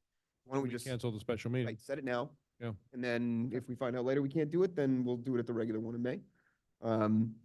So if we're looking at the special, the election being on the 9th, that would give us until about the 19th to have it done. How do we feel about the following Tuesday, the 16th? I'm out of town, but I'll zoom in. Okay. I can do that by Zoom. We do that, but we do that, by, just have an in-person quorum? We need a quorum and he's out of town. I can be in, yes. Okay, You need a quorum present. well, and we don't have Art on. You said the 16th. 16th, no, 16th. Oh, you are? Okay. Okay. Well, you can't miss, two of you can't be missing, or we won't have a quorum. Right, you I'm need here. you need a quorum present in the chamber. Correct, we need 3. Right, okay. What time is it? 6 o'clock, Rick? I can be here. That was what date? I'm sorry. Tuesday, April 16th at 6 o'clock. And the one topic on the agenda will be Certifying certifying the results, election And then I think swearing in the new commissioner. and swearing the new commissioner. I think so. I'll have an answer as to the certification by the end of the day tomorrow. Excellent. Well, if the new commissioner is not available, that person doesn't have to be here that night to get sworn in. Really about certifying the election. That person can get sworn in after that before the May meeting. That sounds good. All right. Madam Clerk? We're good. All right. Excellent. So that was originally part of the manager's report. Mr. Manager, was there anything else in the report that you wanted to highlight? No, sir. I Do have we- some questions about his report. That if I may. that was next. It's a couple of, I'll make them really quick. Chris, I read your report about Great Waste, and it was also repeated in the Public Works report. Janie Anderson brought it up about the possibility of moving there is one, I'm putting over there. The possibility of moving the bulk pickup days from Monday, Tuesday to Thursday, Friday. In the contract with Great Waste, is that one of the provisions, Chris, that you're allowed to change unilaterally, or is that something you need to bring to the commission? I didn't have time to pull the contract up before the meeting today, but there are some things that you're allowed to change on your own and some things that we have to approve. Do you know what that is, if you were to change that? No, at this point, this is not an agenda item. This was an informational item stating that this is essentially going to be coming before the commission, and those are all questions that we'll have answers. I understand, but it's in your report. That's why I'm asking about it. So is that something that you're allowed to do unilateral? Do you know if it is, or if it's not? I can't answer that No, question at okay, this point. that's what I'm asking. Okay, we'll have a conversation about that because I have very strong opinions about not moving that. You spoke about pickleball and the engineering, the engineering part of it. You're going to bring that back to us as well, but it's in your report, so I want to ask you about it. That money, we don't have that money in the CIP, if I understand, for this fiscal year any longer, do we? I see pickleball moved to fiscal 25 in its entirety, the 90,000, so there's nothing in this fiscal year for us to do the engineering study this year. Am I misunderstanding that? The current budget enumerated $90,000 initially for pickleball. Oh. And then it was changed to pickleball and other recreational activities. Those are the funds that would be used to fund the engineering. But on the CIP, that says they're in fiscal 25, doesn't it? The CIP hasn't been adopted yet. So as of right now, I'm operating under what the current budget states. Okay. Regarding the election, what are the plans in this final week? I'm not sure if this is for Pamela or for Chris, but what are the plans this final week to remind people about an election? I hold elections to be rather sacred, and I think we should be, actively engaging residents in that, and special elections are easily forgotten about. So what are we doing this next week to remind people that next Tuesday is an election day? We're putting the information out on, GoGov and on the website. It's going to be pushed out again on GoGov Yep, we're pushing it out again. and Nextdoor as well? All social media apps that we have available. I'd love to see another email blast. I still get more traction from people. Yeah, but we're getting a lot of pushback on email blasts. Yeah, well, I get more positive response from emails than anything else. I get more people saying, thanks for the info. Tonight, I was bombarded with people saying, I got your emails. Thank you, thank you, thank you, thank you. I get, please remove me from your email. I get them. Most of them don't live in the most of them don't live in the village any longer. The ones that say, please remove me, are people who don't live in the village. So Okay. This is an operational decision that we'll work on. So thank you for your opinion. It was a question I asked Chris. I was really just asking a question and I got the answer. Thanks. So one more question about the election. I voted on the Republican primary day and this question popped in my mind. Do we pay for that? Because I know we pay so we don't pay for the primaries. No, the primary is a county Got it. driven, federal, national driven, but the primary here is the county takes care of everything. Okay, thanks. I just was curious when I got there. I thought, I don't remember this ever being discussed before, budget for primary elections. Thanks. I have some questions about some of the other things when you get to the other departments. Okay. Yes, I just wanted to say, first off, thank you, thank you. It looks wonderful. I know that a lot of work went into making sure that the agenda looks the way it does. It's a lot of straight to the point topics about this month on the manager's report, but I really appreciate hearing and knowing what the departments are doing. So thank you, Juan, so much for bringing that forward and for the rest of the departments as well. I know there is a lot of SOP. We'll get there when we talk about this topic, but that's making it a lot easier to understand what's going on behind the scenes. And I appreciate the work that was put into that. Thank you. Okay, any other questions with respect to the manager's report before we move on to the next ones? No, hearing none. Okay, so our next is our Public Works report. We have our director here. Is there anything that you'd like to address specifically? We have a no, a head shaking no. Okay, so I'll go ahead and I'll just open to the commission. If there's anything within the Public Works report that we'd like to address with Juan here this evening. I have one quick thing. Thank you for the report. It's nice and thorough. Regarding the trees, and you're working on trees for next year, and I see that, but that was in the report for this month. Will those locations come to us? Remind me, because I recall in the past that the commission approved locations of trees. Is that something that we approve? Maybe it was because the grant they were through, I'm not certain. I don't know. Good evening, Mayor, Vice Mayor, Commissioners. I don't know if that came to you before. That was a grant that I was finishing up from the prior administration. Those locations were given to me from the grant coordinator. And we usually just go out and find locations that are viable within the right-of-ways. We don't usually bring it to the commission. That's something that Public Works does. And the reason I ask is this is a topic that we've talking about, but never have really talked about it. And that is that swales are also public property, and we can plant trees and swales, and we have some, what you might call tree deserts throughout the village where there are no trees along the streets. Correct. Shading our streets. That, I would appreciate having that conversation, and being involved in that because, you know, in all the medians, lots of trees, lots of trees, lots of trees. And then you go look down some streets and there are no trees out on the street and it's very bare. Correct. So I'd love to have a conversation about how they could be included as well. Perhaps we could, refer that to the Parks and Roads Board. And they were the ones who were involved in it before, and it's not an active board now. We need to get people on that. So, okay, conversation for another day. Thanks, Juan. To that point, I think. And thanks for all your help tonight, by the way. You guys were great. I think we will have a Parks and Parkways Board soon, based on some of the interests we've heard tonight, right? Let's hope. Yes, let's hope.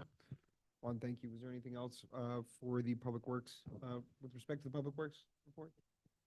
Oh, it didn't occur to me until I read it last night, but didn't really put two and two together, but I think Janie's got a good point, which is that you're talking about moving just the clamshell loader dates to Thursday, Friday? So that clamshell is only for the big piles that are in excess of the 2 cubic yards, right? That's correct. Okay, well, This allows you for weekends to have a clean city. I know Oh, there's a lot okay. of there's a lot of weekend warriors that go out there on weekends and put their piles out there. But if you start on Friday with a clean city, people that are having their events at their houses don't have to see the ugliness across the I street. was that's wondering been there if for the a week. logic of that. Thank you for explaining that. But now I understand where Janie's coming from. If it was all piles, I would say she's right. But since we're talking about mainly just the The handful bulk of piles. excessive piles, and to be honest, Great Waste has occasionally gotten that wrong. What is not, and I think we've all seen that. But I didn't see what the pros of that were until you clarified them. So thank you. Appreciate it. Well, the other situation that comes up, John, is that yes, if that rule was followed about the size of the pile, but follow them around the village and watch what they're picking up with the claw. That's where it gets tricky. Because they pick up piles that are less than 2 cubic yards, they pick up trash cans, they pick up all kinds of. We see the black dirt. Exactly. Prove it. Exactly. All of it. Yeah, I agree. That's my- Yeah. Clamshell, I don't like, but it has to be done. Okay, so let's go to our code compliance report. Are there any specific questions with respect to the code compliance report at this time? I just want to say it looks amazing. Again, I got to give kudos to the report and thank you for just pushing so much information forward. I was wondering if this, Chris, at any point, I know there was this switch of systems that we were carry on from before, and one of the challenges discussing it with Doreen was that how do we report what was still pending versus what's still happening? And I see graphs, so I'm guessing this comes from GoGov as well, right? OpenGov, sorry. How do you merge that sort of in this report? For the next several months, these reports are going to reflect 90% of the reports are going to reflect what's in the current old system. Okay. We are just starting to use our new system. So we're going to be dealing with that issue, getting that data, figuring out how to represent the data from both systems, probably midsummer, like June-ish, Okay. July, Wonderful. yet to be decided. And then a very silly question, but what does derelict vehicles mean? I was really wondering what that is. Those are the abandoned, broken down, flat tires, no Yes. engine. Got it. All right. Thank you. So moving on to AD lobbyist report, do we have any, well, we don't have our lobbyist here, but was there any specific concern or points to be made with respect to that report? Well, this is my concern that I have brought up in the past. By the time we get this, we don't get it very regularly. By the time we get it, it's all done. So I feel like we're not in the loop at all in terms of what's being done up there and what opinions we have on things. We read things like short-term rental ordinance changes already passed through the House and the Senate, and it's waiting for the governor's signature. So by the time we get these reports, things are basically a done deal, or so far along that we couldn't have much of any kind of impact. And I think it's the timing of these things we need to work on so we can be engaged. And I'd like to see this, I'd like to see, Dave, once or twice a year to have him come in and discuss what's coming up, what's being worked on while it's still active. Otherwise, all we get is bad news. Maybe it's time for a visit from David. if we- So I had a meeting with him once just to understand where we were. And this was, I think, either at the end of December, I want to say this December or the beginning of January. And I know the discussion was coming up next. For the first time ever in the commission, we put some money aside to be able to travel to Tallahassee. If you, I don't know if you guys remember, we had about $2,000. So at what point, my question was, is it beneficial for us to be engaging? How? That was another question I have. You know, I know there had been a lot of pushing, Chris, on your end to push all the drainage money that we actually didn't get from residents, but from the commission, we have our role of representation, how we do that. I also, so nothing happened, so we're in April. I also think we need to have the conversation as to maybe discuss with David as to how and often and what sort of presentations are being led by him, so to let us know how to contribute. I'm still wondering if we could have done more, and that's an awful feeling, being too late. Because we didn't, I'll just use short-term rental as an example. There are changes being made, they're significant, and we, as a community, never voiced our opinion on that. And it impacts us very directly, and we never had a discussion, we never sent a message to him saying, Dave, this is our opinion, this is Yep. what we want shared on behalf of Biscayne Park. Who else agrees with us? What other communities? How can we work with them if an issue is important enough? Or just, send a message on something that's a simpler item. But just to get a report after the fact, I'm completely in agreement with you. We need to know at the beginning so we can decide, is this important enough to engage in? Is this kind of a lost cause? Where are we gonna timing. focus? The timing, right? I mean, and then, And how? and we, I mean, the whole idea of going to Tallahassee was maybe one of us representing Yeah. issues. Maybe it was in Tallahassee, maybe it was here at a certain, someone's office, just shaking a hand and explaining. I mean, it was, what we saw today is Mayor Cava really understanding and looking into the issues that affect us from residents straightforward. So I think having that one-on-one, it's what, we're still pending to get there. I know the timing for the whole trip thing was difficult because the way that he had phrased it to me was like, they're in session now, you basically have to you Yeah. basically have to go. He told me on the phone times, like, you gotta saddle up, you gotta go like next week. And I said, Dave, we don't have time to talk to the commission about it. We can't allocate the money. And two, I'm like, I don't think my work schedule will permit me to drive 6 hours to Tallahassee next week. We should know that months in advance. So Yeah, we can have so- a conversation and plan who's gonna go and what are they gonna say. So if I may, because I've done this for some organizations and I've been to Tallahassee and spoke in front of committees. And so the issue the problem that you have is the time to go up there and speak to legislators is either right before it goes to its first committee or while it's or when it's being heard at a committee. Because that's when you can go before the committee, you can be up in Tallahassee, you can speak to various different representatives or state senators, wherever the bill is at the time. You can talk to them, make appointments and talk to them privately, and then you can provide testimony at the committee meetings themselves. But the problem with that is the scheduling is very tight. And I can tell you, like, I used to be on the legislative committee for the Florida Police Chiefs Association, and they used to bring me up there as a subject matter expert to testify in front of the committees. And I would get a call on a Monday and say, hey, we're flying you up tomorrow morning because the committee meeting's at 2:00 in the afternoon. And so that's kind of the hard thing to manage when it comes to being able to at least give testimony if you intended to have somebody to represent the village and give testimony at one of the committee meetings, either in the House or the Senate. And I think I'm okay with that being a complex situation. I think he explained that. But at the time when I suggested that budget into be considered, the $2,000 came from the recommendation from David saying, yes, it is necessary to do that. Yes, it would definitely help.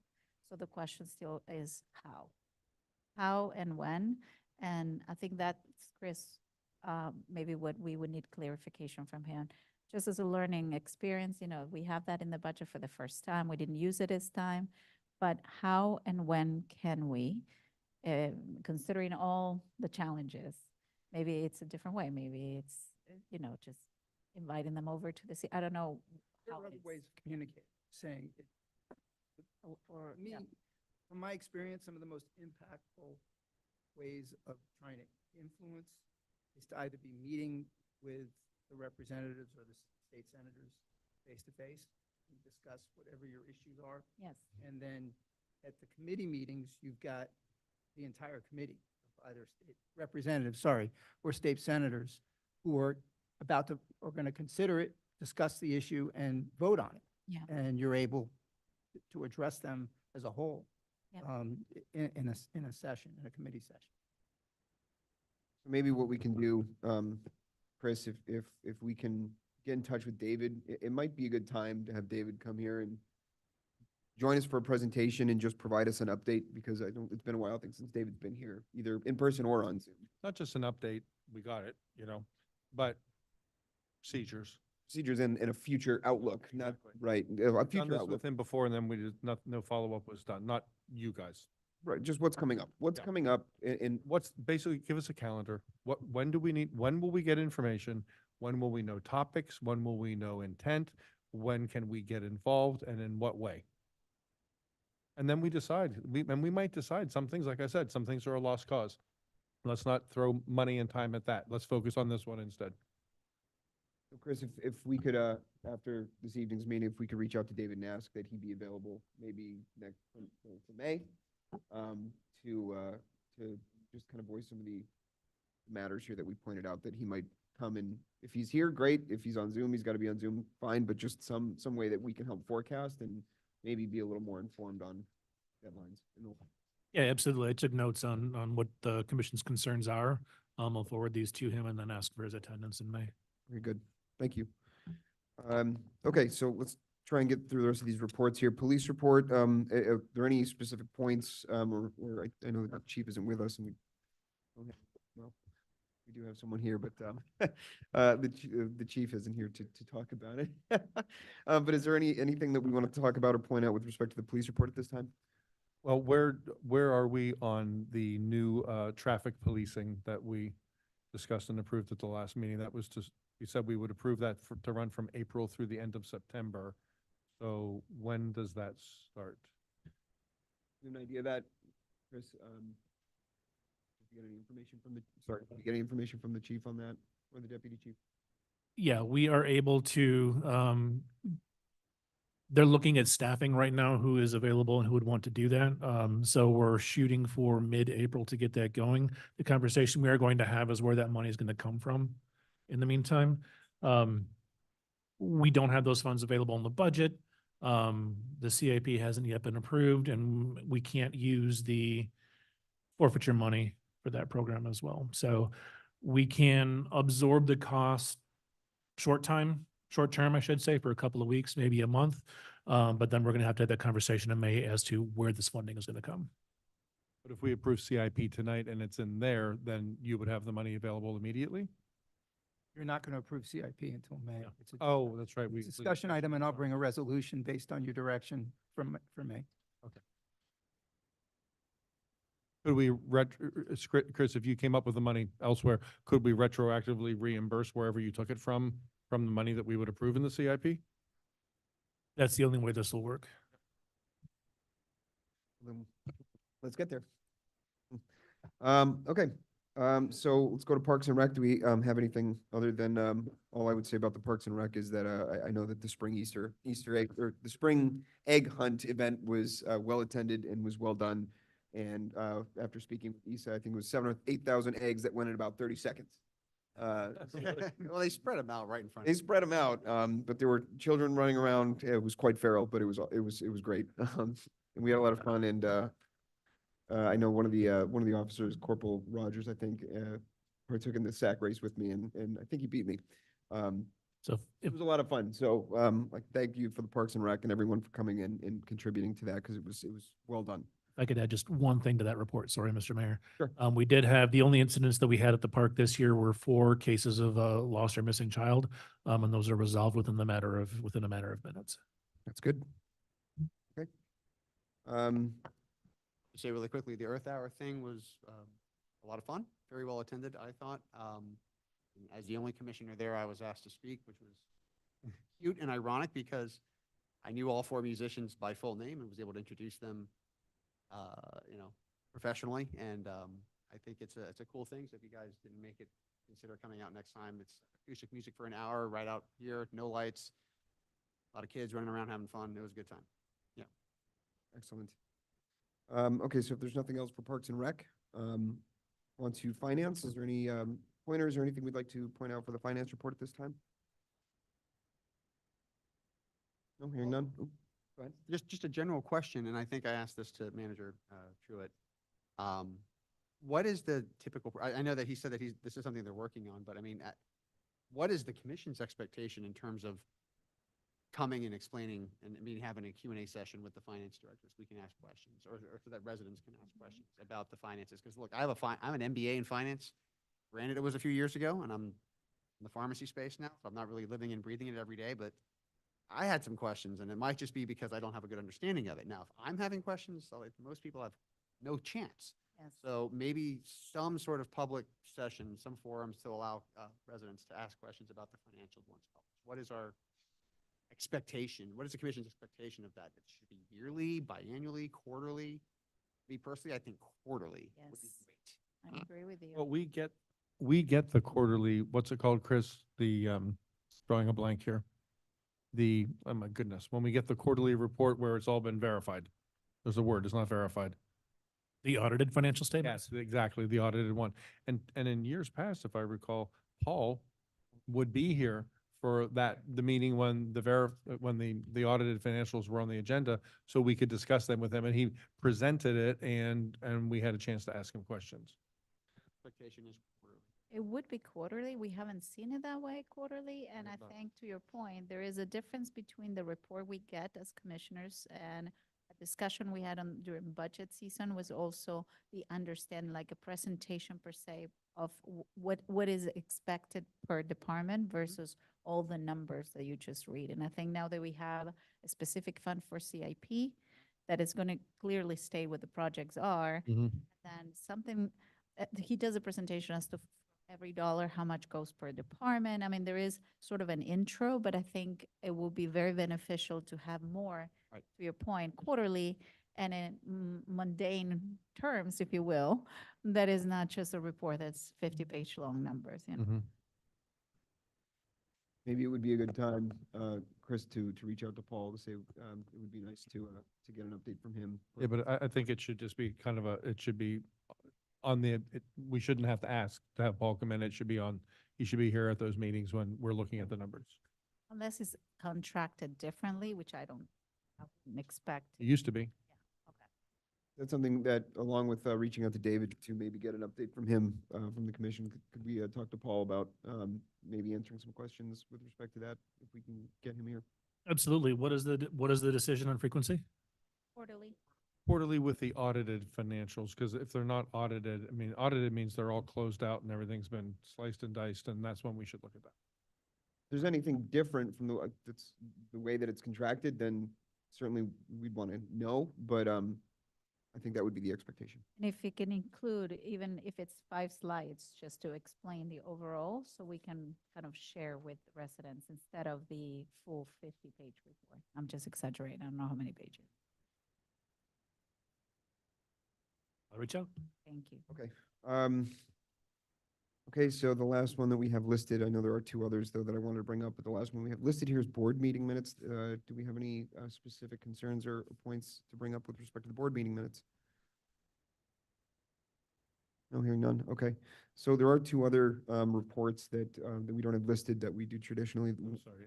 May I ask regarding boards? Brad, you and I talked about this. It seems to me that we used to see board minutes on consent agendas that we would accept. We didn't verify them because we're not in the business of verifying board reports. What are we supposed to be doing? Because, and Brad and I had this conversation today, because it used to be standard that on commission meeting agendas, they would be on there on consent, and I actually remember pulling some off because there were things that I had questions about on board reports. So, and when I was talking to Valerie before I spoke with the vice mayor, earlier, she had indicated that she remembered seeing them on agendas. It's not a process I'm familiar with other jurisdictions that I've represented. There's no reason why you couldn't not approve them, because you can't approve minutes that were not part, that you weren't a part of. We're part of. Because how can you verify them? How can you make changes to them? We accept. But as far as accepting them or reviewing them, it's not a legal requirement. The boards themselves are required by your code of ordinances and by the Sunshine Law to keep minutes.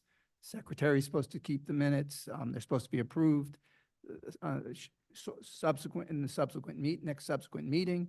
And then Madam Clerk's responsibility is to maintain those minutes, and they're a public record for anyone that wants to see them.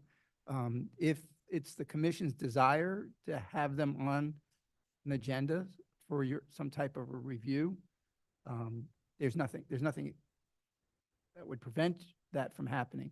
But I'm not aware, and I went through the charter just to make, in the code, just to make sure if there was any requirement that was kind of just like a one-off, where the commission was required to approve or somehow adopt board minutes. I couldn't find anything in your charter.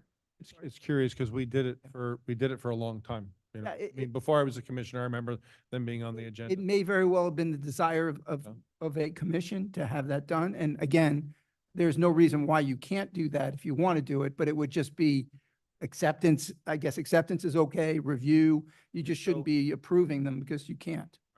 So I'll give my opinion on it. I liked them being on the agenda because it gave me the reason to look through them, and residents would ask me questions about them sometimes as well.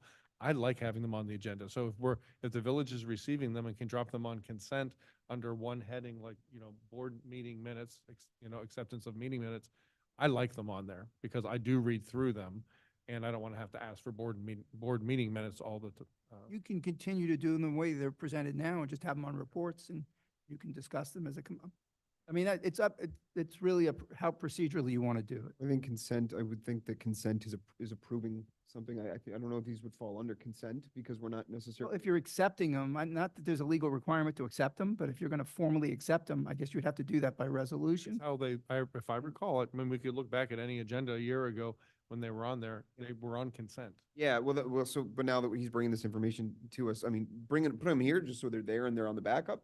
That's fine. I don't know if they can. Sorry, Madam Clerk. No, and that's one of the reasons why I took the liberty of moving them from consent, because you're not approving the minutes. And like the attorney, I've never worked in a jurisdiction where they were even on the agenda. Mm. They were posted somewhere on a calendar or somewhere on a website or whatever, and you could go and read them. So I knew that they should not be approved by you guys. No. But I got a phone call or two and was told that it was one of your practices, and So maybe we just leave them on the report section, so they're at least there in the backup is there, so the meetings are there for review. As long as they're there, I'm just happy to see them. Yeah, we're just not approving. No, One less resolution too. And I think, to be honest with you, I read them as well. I mean, there is information that says who voted on what, and I've caught myself saying, oh, I actually didn't vote on this. It happens. So I think for everybody's to be able to read them and just to double check that Mhm. at least on the things you voted. Yeah, the commission made, Talk about the boards. Okay, okay. We have to vote on accepting hours correct. or approving hours. It's like all the, No. This is we're just talking about board, you Other accepting boards. or approving minutes from another board, which which the issue is you weren't part of it. You can't review the minutes and make any changes to it because you weren't there. I don't care where they are on the agenda. I just like them on the agenda. Maybe we just going forward, keep them on the reports there, please. Okay, great. So very quickly, to wrap up the report section, Brad, I know there was one item, that would have been part of your report, so to speak, if you wanted to. Just very, very briefly, if I may. For short-term. And you've all talked about it a little bit. The vice mayor had brought it up when you were talking about your lobbyist report. There are two bills that are been engrossed and enrolled that are waiting to be sent to the governor for his approval, which from what I've heard, when they go, they will be signed into law. And one of them is the vacation rental. If in fact the governor does sign it, I'm not going to go through the entire bill, but just to summarize it very, very quickly, it deals with vacation rental registration processes. And it basically, the legislature is preempting the processes. You can still register vacation rentals, but the processes as to how it's registered and what information you can require. It's all now going to be preempted to the state. And they have laid out a scheme as to how you can do registrations. There is specific the permits, or permitting and fining and suspensions of registrations are now also preempted to the state, where they have set maximum fines. They've set time limits and requirements of what it's necessary for suspensions of those licenses. And so if the governor passes this bill or signs this bill into law, which I suspect he will, it will take a rewrite of your vacation rental ordinance, just so you're all aware. And it takes effect July 1st of this year. So we'll have to move fairly quickly. And nothing allows us to be grandfathered in because we weren't at the earlier date. Yes, there is a grandfather clause, but your Qualify. legislation does not qualify. It was not enacted. in Okay. time. I think it was What ab- 2016 or 2018. If I Yeah. recall. What about enforcement that's already taken place here with the law, with our code as it exists now? The enforcement process that's already in place can go forward. But it's because this deals with new registrations. So anything that's in the process, we don't have to go back and reverse no, code fines not retro. or suspensions, or not retro. revocations. Okay, so anything that's in the process as of the date that it becomes law is allowed to stand, and it's from that date. moving I would forward. suggest that anything that's in the lack of a better term, in the process, in the hopper, even after July 1st, if it was already initiated I before, see. would still be able to move If it were forward. initiated. But moving forward from July 1st on, you would have to follow the statutory scheme. And then the other bill that just very quickly, there's a building regulations bill, which also was engrossed, which has not been sent to the governor yet. It's House Bill 267, if anybody wants to review it. But what it essentially does in a nutshell is it creates certain timeframes, mandatory timeframes in which permits have to be approved for either single-family, multiple family businesses, which really doesn't apply to the village, obviously. And essentially, if these timeframes are not met by the village, the permitting fee gets decreased exponentially by the amount of days that you're delayed. Which will also, if signed into law, is going to have to change your process, because your present process, as I understand it, when it goes to planning and design for their approval, would put you outside the timeframes that are set in the statute for complying with the approval process. But I will say there is a provision in here, if the applicant consents to the extension of the timeframe, then those are waived. But I'm not so sure why an applicant. What if the applicant has not met the requirements, has not submitted the proper documents? Well, there is provisions there. I'm just kind of giving a summary, but Overview. yes, I mean, once it's enacted, I'll provide you with a more detailed summary of it, line by line in bullet form. But essentially, to answer your question, there is a process, if I remember correctly, I'm trying to find it quickly. I think the village you have to provide written notice within 5 days of the sufficiency of the application, and within 10 days after that notice that the application is complete, or that there's additional information that's needed. So you're on a. Before they very would even be in front of the planning board. Correct. So you have a very short time frame.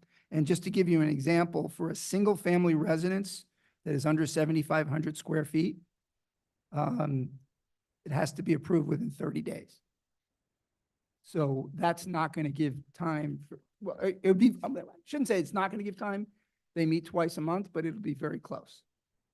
So this is something we'll have to look at, the existing ordinance and the planning and design boards function and ordinance and processes, and see what we have to modify. So who would bring that as a recommendation? You? I can't hear you, Veronica. So who brings that recommendation forth to us? My plan is prospectively is to sit down with the manager and go over these changes, or these proposed changes, I should say, and in anticipation of the governor signing these into law, having a plan that we can present to you all because, at least, well, I would say at least for the short-term rental for sure, because that's a July 1st effective date. For this, building regulation, it doesn't take effect until January 1, 25. So at least the legislature gave municipalities some time because it's pretty drastic changes. So it'll give us some time to sit down. But as far as the short-term rental, We like this agenda. it would have to be close. I mean, because 2 readings, we'd have to have it at least in June and in July at the latest. I Yeah. mean, just- Okay. So If we don't do that, and there's a period of time that we don't have it done, then we would have no ordinance at all. yes. Yeah. Well, you would have an ordinance, but there would be certain provisions in it you would not be. Oh, so the rest of the ordinance could stand. It doesn't repeal your ordinance. It just requires that your ordinance meet the requirements and can't think of the word right now. The requirements is the best way, the elements, the elements of the statute. So you can't go outside the scope. You can Basically, require less information, but not more. basically have to track it. So yes, so we would have to track it, but there are parts of your ordinance that will be able to remain. But like the suspension language is going to have to be changed. The information that can be asked, for them, a lot of it will remain, but some of it will have to be eliminated for the application. So those are the things that we'd have to go through. So it's an overhaul. It's not as drastic as the permitting would be. But I'm going to sit down with the manager. We'll come up with a plan and come up with some. Using the example you gave for suspensions, if there was a period of time that we had not made that change, then we would not be allowed to follow our old suspension policy, and we would have no suspension policy until the new one was adopted. Yes. So for instance, for suspensions, if there's more than one violation on 5 separate days during a 60-day period, the code enforcement board or special magistrate must recommend suspension to the local governing board. The number of days of suspension, if it's put in place, and they specifically have the lengths of the suspensions, which are much less than what you have in your code. Okay, so I think that's kind of worries me a little bit. I don't want there to be a period of time that if, we get delayed here, that we don't have any teeth, that those teeth are removed altogether, and we in essence have nothing until in that regard, until we pass the new one. I'll try to put together a draft. I mean, this language is not going to change, so I can work off of the proposed legislation. And if the governor decides to veto it, then I'll throw it in the garbage, but I don't suspect that he. Would be nice. Okay, thank you, Brad. Is there anything else? Sorry. No, sir. Thanks. Okay. I know generally too, we like to have commission reports. So I'd like to just very quickly ask if there's anything we haven't already covered so far, if there's from any of the commissioners that'd like to bring to the attention of the group. Super quick. So I missed a couple of events because I was working the Miami Open the last 2 weekends, so I didn't get to come to some of these fun things that you were at, John. But I do want to say officially thank you because I was the liaison, I guess, with the Arts Board for tonight. And that was a fabulous event that we put on for residents. And did you see all the happy faces out there? Mike, that's what people love the most about this village is our ability to do something like that and bring them together. So that was awesome. So I want to say thank you to the board. And Brad, will I get in trouble if I name the people who donated things to us tonight? No. No. Okay, so I want to thank, these are all. Unless they want to be kept. No, they don't. They don't. These are all Biscayne Park residents. That's the best part. Zach Stern is the owner of Zach the Baker, and he donated the food that you saw out there in addition to some food that the Arts and Culture Advisory Board put together. I didn't get any of Zach's food, but I heard it was delicious. Starving right now. Elizabeth Castillo within the crew. She's a wine vendor who lives here in the village. She provided the wine. Manny and I'm going to mispronounce his wife's name, Nayelis. Yep, is that pretty good?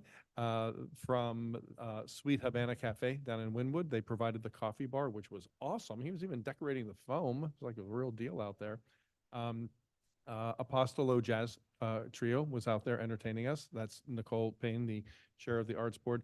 And then a last-minute addition today was Oscar Fuentes, who's the Biscayne poet, who came and recited a poem that he wrote for Biscayne Park. And these are all people who live in the village and gave their time and their product to make this event so special tonight. So look, getting people to come is the easy part. Putting all that fabulous stuff together there was a big ask for a lot of people, and I just want to say thank you officially to those people. They did a great job. I also, Chris, can you tell, sorry, Chris, I should have told you I was going to ask this question. How many people do we have on the app so far? How many residents are on the app? Do you know? I couldn't tell you at this moment. Because it was like 50-ish last time I asked you, I think. I'd have to look into that, and I wasn't prepared to. Okay, yeah. Okay. Because I'm getting really good response to the apps. I had someone out here bending my ear tonight to how they are appreciating the app. The vulnerability meeting. So I attended that, and Jonathan and Art were both there. And I have to say that was a bit of a disappointment. We had 5 or 6 residents here. If you eliminate staff and elected officials, people running for office who came, it was a very small turnout. Another one is being held, and it's the gentleman who, I'm sorry, I forget his name, the gentleman who ran the meeting. Alejandro. Sounded like they really put a lot of weight into what they hear back from residents, and they really need a volume of good data from us. And they did not get it that night. So we have a second chance to make this happen. I asked Chris when that's going to be scheduled. He hasn't picked a date yet, but he'll let us know when that does. And I would just ask all of you guys up here, my fellow commissioners, please help promote these things for the village, because I can tell you when you do, people show up when you ask them to. And they're grateful that you reach out to them. I hear it constantly. People who I didn't know tonight came up and thanked me for the email. Last night I texted hundreds of people saying I copied and pasted a text to you guys got it.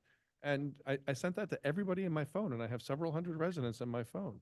And they're so grateful for that. It took me a couple of hours. Sat there, ate my dinner, and texted. But I would love you guys to help carry some of the weight of that, because they're asking, Mac, why is it only you? Why are we not hearing this from the other people? Why did they not reach out to me and tell me this? We can all do better in that regard, and it works. If it didn't work, I wouldn't say, guys, let's all chip in. But it works, and people are grateful, and we're a small community, and it's so easy to do. It's just so easy to do. But that vulnerability study, in my opinion, was a bust. 5, 6 people here, come on. In a village of 1,100 homes, 3,300 residents. So we need to do better at the next one. When Chris gets that scheduled, we need as a village and as a commission to do better and get people out. This is a very important topic. We're spending a lot of money on it, and we need people to show up for these things. I have some other things, and I'm going to let them go in the interest of time. So I know, just to pick up on your last thread there, Vice Mayor, I know that the vulnerability said they'll be collecting digital data by email too. So yes, and I think June was, end of June was the date that they were targeting. It was sort of a wishy-washy date. Yeah, because I think they were June talking or about July. the second week in July, around that time was like the Didn't get a hard date. right? So I know that's kind of the target, but I know Alejandro is kind of finalizing that date on when they can make it happen. But yeah, in the interim, we got to get that email address for him where they're going to collect data too, because that's definitely a second part of that. We need to share that. Yeah, exactly. Really So get it out there and let people know. however we can get it out, it's resident data, right? So through that. Look, we also know where the flooding is in this village. We know. It's not a big ask to reach out to the people in those areas and say, hey, we're trying to collect information to help you. You have an area right here. We need to hear from you. Please engage in this and help us get good information. Maybe by email, it won't be dots on a map. Can I ask on that? So, comms have been doing so much better, and that's another thing. I forgot to mention, the app is doing a great service, Chris, so I'm very happy to see that. I'm wondering, specific for this event that we only saw so little people, what would you change for the next meeting, having learned that very people showed up? That's something that we're working on. I don't have an answer for you at this point. We'll be working with their marketing folks to figure out how to make that happen. Okay, all right, but Veronica, I asked the gentleman who was here, what do you ask communities to do to get more input? And he said they do have some information they can share from Chris. But I can tell you that I may not have these dates exactly right, but I think an email went out on May 6th. And then residents didn't hear about it again until May 26th. Or I'm sorry, March 6th to March. There was a 20-day period that there was no communication about it at all. I had it on Nextdoor myself. But there were, you have to engage with people frequently, especially in the weeks leading up to something. Most of these people who turned out tonight turned out in the last couple of days when I reached out to them. no, and So- I'm aware of that. I know communication can be better. I just want to know from the manager's perspective, being the one that actions on all of this, what the plans are. So my point on this is, whatever we did, clearly there's maybe something better to be done. So hopefully we have more information and we can action it for the next meeting. So when is the next meeting? It hasn't been finalized yet. Okay.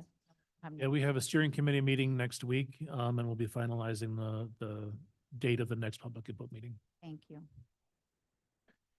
So just one other thing too, that I very briefly want to provide an update on the interlocal agreement. There's not much of an update but the county that was out, that came out and provided us the information, they did give us a little more guidance on one, CITT, and manager, you can certainly supplement here on this. CITT funds are not affected, so that we had some confirmation on that. I'm sorry. I didn't- CITT funds that we receive from the county, if we implement the interlocal agreement, they are not affected. We will not lose CITT. That was one of the good things that we heard from them. The other good thing that we heard from them is that they provided us with kind of a definitive response that there are certain measures that we will be able to control without need for a specific traffic data study. Yeah. So now, there's data that they still need, but the way that it would normally work, and again, manager can correct me if I've misstate or anything, but the way that it would normally work is that there are municipal standards or DOT standards on how to use, I'm just going to use speed bumps as just an example because it's an easy one. There are municipal standards and DOT standards on the sizes, on where they can be placed, how far in from intersections, things like that. They are in DOT and municipal standards. They've been adopted. We're allowed to just take those and use them as our own. So again, just using it as an example, stop speed bumps. If we wanted to put a speed bump in a certain location, this would dictate how we would do it. Now, we do also need some sort of measure of data as to the reason for which we're putting it where we're putting it. And that can be resident information. It can be a wealth of information. It doesn't have to be one. So resident information, I believe this has been implemented on the app, a request for traffic calming measures. So we can start sourcing resident data there. Resident data we are allowed to use to support where we place these traffic calming measures.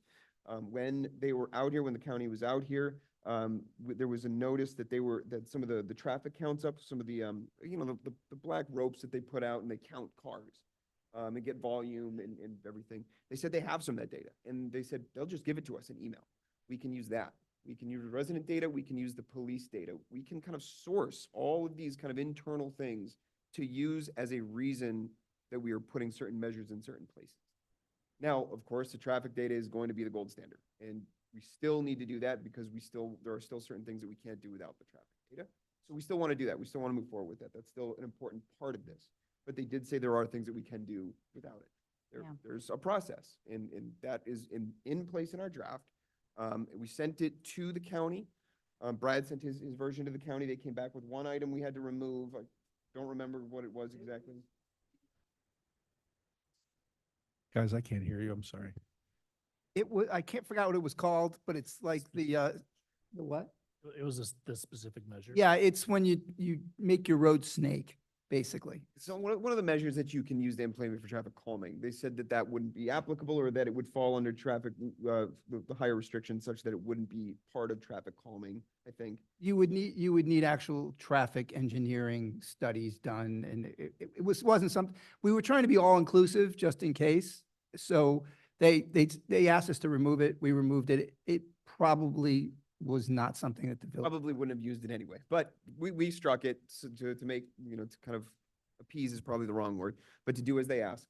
And having spoken with some of that team that was here, this was the same team that is on the email thread and received the draft. they told me that they were satisfied with it, but it was out to their legal department now for approval for legal sufficiency. So it's with the right people. An amendment was made based on the feedback that we got, and we got some positive updates from them when they were out here in the village to answer some of the questions. So it's getting there. It's in the right hands, and it sounds like the draft is in good shape. So that, I didn't put it on as another item because there wasn't a whole lot to discuss other than just give the update that the county's got it, and it sounds like they're satisfied with the draft. So we'll get something back from them about any other further changes that need to be made, from my understanding. Can I ask a question on that? I had a doubt last time regarding the specs requirement for any of this traffic measures that we put in place. So if we have very thin roads, very narrow roads around the village, we go ahead and implement based on data that we need a speed bump, then we go ahead and put it. Who comes and checks that it is within the standards?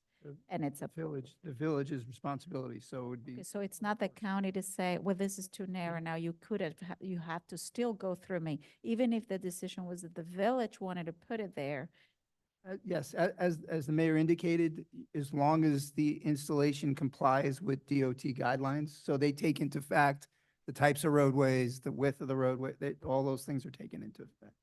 If they were to come out and inspect it for some reason, but there's no reason that they would do that from the representations we received from them and in the email thread, they're not involved. The only thing the county asks is they do ask to be informed of what you install. So the agreement does say that you, not for the purposes of their approval, but you have to notify them on, on this roadway, we put this traffic calming device in these intervals in compliance with DOT standards. and thank you, because that cleared my doubt. And then the other thing came out actually in a conversation today with some of the folks from the county.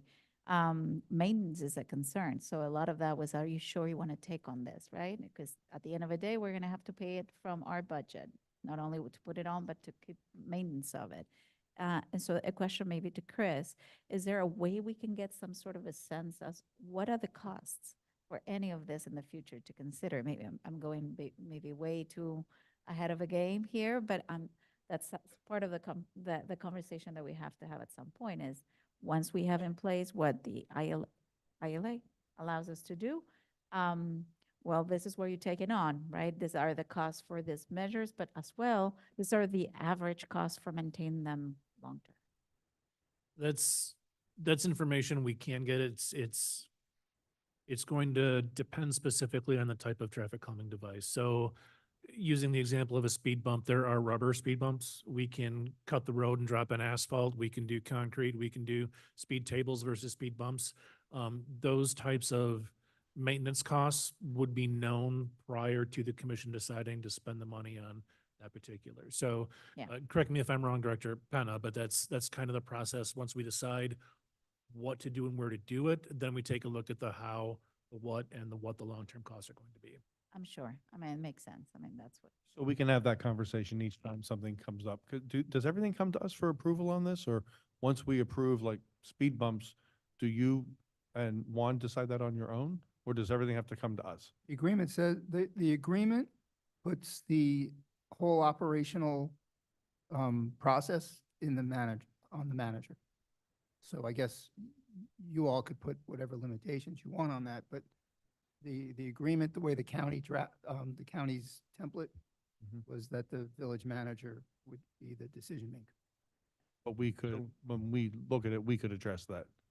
Because it won't come, so the draft would come, once it's been approved by the county, it would come back, it would come to us for resolution if there were a line item we wanted to put in there subject to commission approval, whatever that may be, we could add that. Okay. Right. So I think those kind of more substantive, I don't even know it would be substantive change, but the changes or drafts, edits would come to us after we get the counties, okay, correct? Okay. Well, if we make any edits, so if the county sends it back as is and says it passes their legal review, if we make any edits to it, we're gonna have to give it back to their legal to make sure that they have no issues with it. But yes, we can certainly make changes to it. So then is that something, so I would, that maybe what we do is share the draft. Do we want to share the draft with the commission now so we can do a red line of sorts to get any type of comment on it now? you can put it on as a discussion item for the next agenda, and I think Chris, if you have it, if not, I'll send it to Chris and Pamela. Let's do that. Let's do that. Let's get some eyes on it. So if there are any big changes we want to make sure that when it goes to the county, it goes once. Right. Yeah, but I would also. Thought it was suggest- already coming back to us at the May meeting. I'm sorry? I thought it was out to them for approval now, and it was going to come back to us at the May meeting anyway. Well, assuming we get it back from them in time to make it the agenda, yes. We're waiting for the county's legal review. So we have no control over how long that would take. The other thing as well is excuse me, the agreement has to be passed by resolution. And you could put in the resolution restrictions if that's something you want to do. Put them in as the opposed resolution to- as opposed to the agreement, the ILA. Yes, because the agreement with the ILA is just an agreement between the county and the village. How we manage it internally is our business in a resolution. Yes. Got it. Faster. Yeah. So you could do that if you want, and then you could change it a lot easier as well. I'd still like to see it as a discussion item so we could. So let's put it on. I'll make a point to put it on with the draft for May, and, we'll just wait from the county whenever we hear from them, and then we can expect to make some changes. I'll send it over to the manager and the clerk, so they. Excellent. Thank you. Okay. All right, so, anything else from the commission reports this time before we move on to item 9? No, hearing none? Okay. Okay, great. So let's go ahead and move on to our consent agenda. Do we have a motion and a second to approve the consent agenda with the addition of the board application? Motion to approve. We have a second? Second. Okay. All in favor? Aye. Aye. Okay, so consent passes, so we will get down, we've already finished our variance request, we have no ordinances, our resolutions, resolution 12A has been withdrawn. So that will bring us to resolution item 12B, which is resolution 2024-07, the adopting of the donation policy. Based on the changes that were requested and made in the red line that we have from the attorney, is this an item that you'd like to, would you like to introduce the item? I had some conversations with several members of the commission. They had made recommendations. Well, some of the recommendations were made at the previous meeting where it was reviewed as a discussion item. Then I've had some private conversations. I've incorporated all the changes that were asked of me to make by the various members of the commission. So the version that you have, you will see the underline and strike throughs is all the changes. I don't know if there's any specific questions. I don't think you want me to go over it line by line, but I will if you want to hear me speak for that long. No, I don't think so.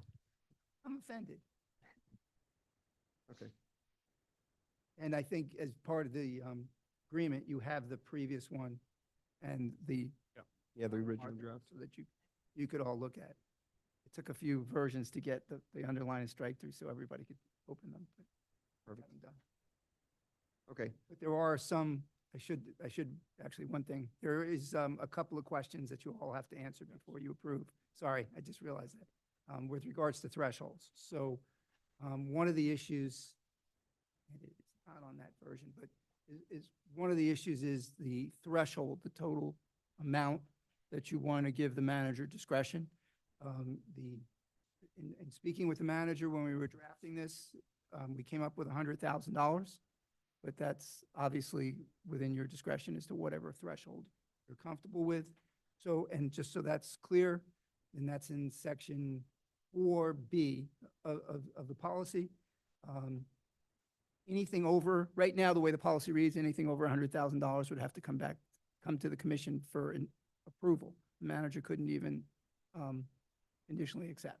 Yeah. Anything less than that, he has the authority, and then he follows the reporting requirements that are laid out in the. The other threshold that you would all have to, I would ask for some guidance on, is subsection 8, which is the donor recognition. I think it was the vice mayor that brought it up at a previous meeting, that based on the amount of the donation, you might want to thank the donor in various different ways, a letter as opposed to proclamation, whatever it might be. So there are 2 separate sections. In section A, donations under a certain amount in value, the manager recognize the donation by a letter of appreciation to the donor, confirming the date, amount, and the purpose of the donation. For a donation above whatever that amount is in value, the commission shall recognize the donor by proclamation, at a regularly scheduled village commission meeting. So I would need those thresholds analyzed. Brad, when you and I spoke about this, I asked you regarding 4B, the manager threshold, what other municipalities do in this regard? So what I did is just kind of, part of it was a Google search, part of it I just picked, just so you know what my methodology. I went into MuniCode and just picked several different jurisdictions throughout the state. Some of them were larger jurisdictions, some of them were more closer related to the village. Quite frankly, it was anything from no thresholds whatsoever, where there was no threshold amount.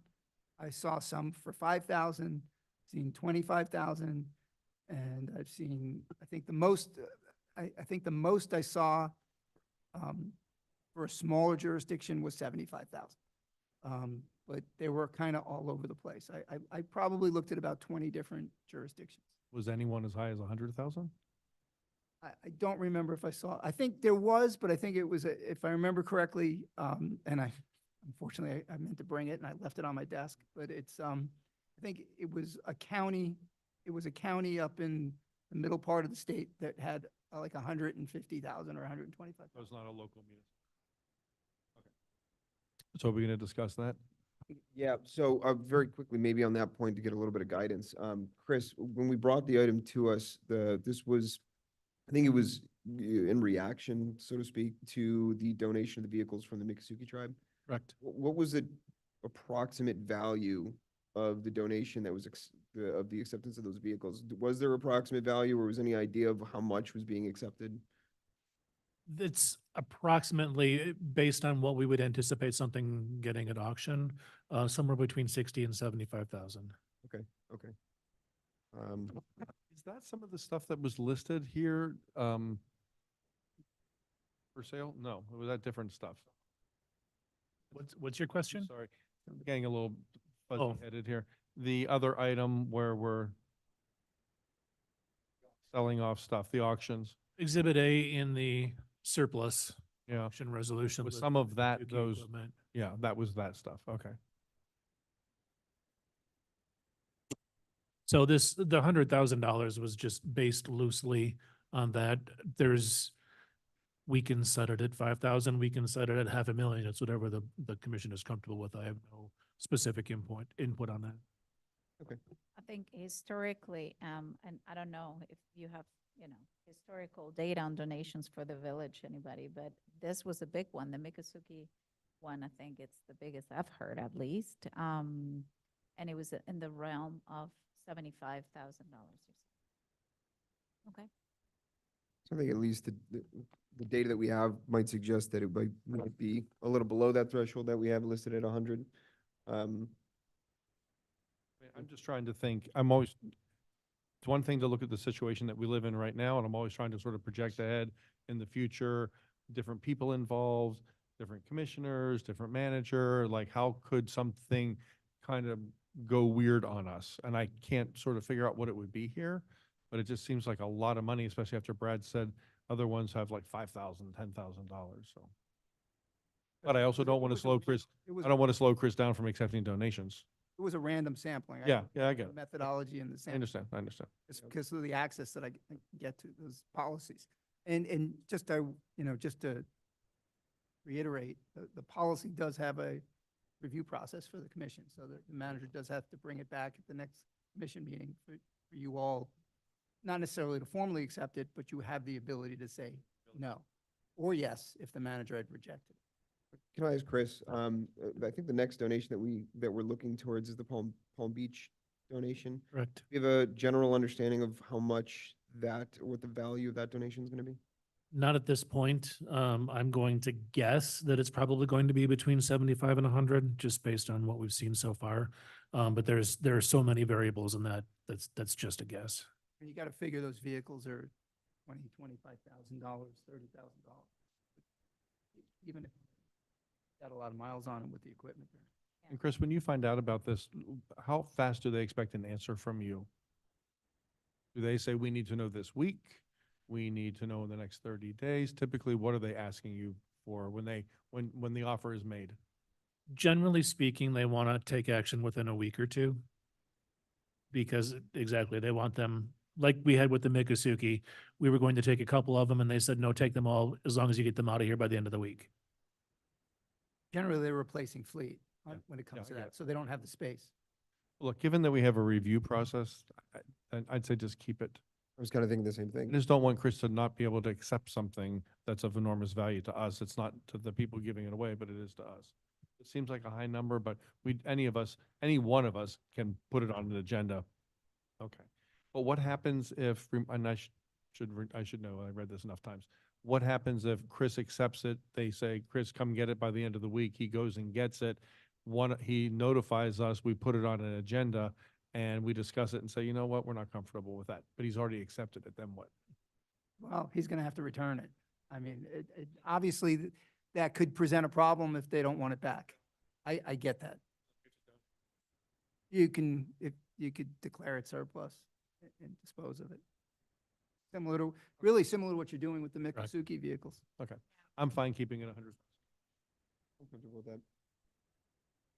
Sounds like we're. all right with Same, I have no Okay. issues with it. And Okay. then Just the other threat. Yeah, the other two thresholds in 8A and B. So for the first one, 8A, for donations under a certain number in value, the manager will recognize donations by a letter of appreciation to a donor confirming the date, amount, and purpose of the donation. For donation under an amount. Do you have any idea what the IRS regulations are for charitable donations? No tax background? Just a matter of procedure. I don't think we read the resolution. No, my gosh, you're right. Just realize that. Can we go back and do that then, please? Like me to do that. Yeah, if you wouldn't mind. We're all excited about talking about our donation.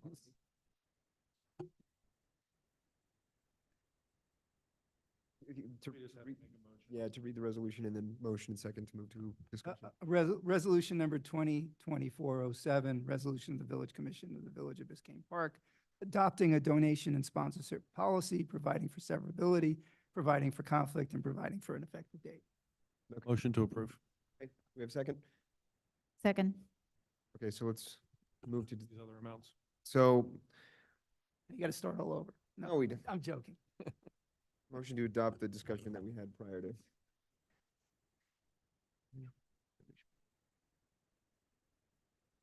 I mean, under a certain amount of money.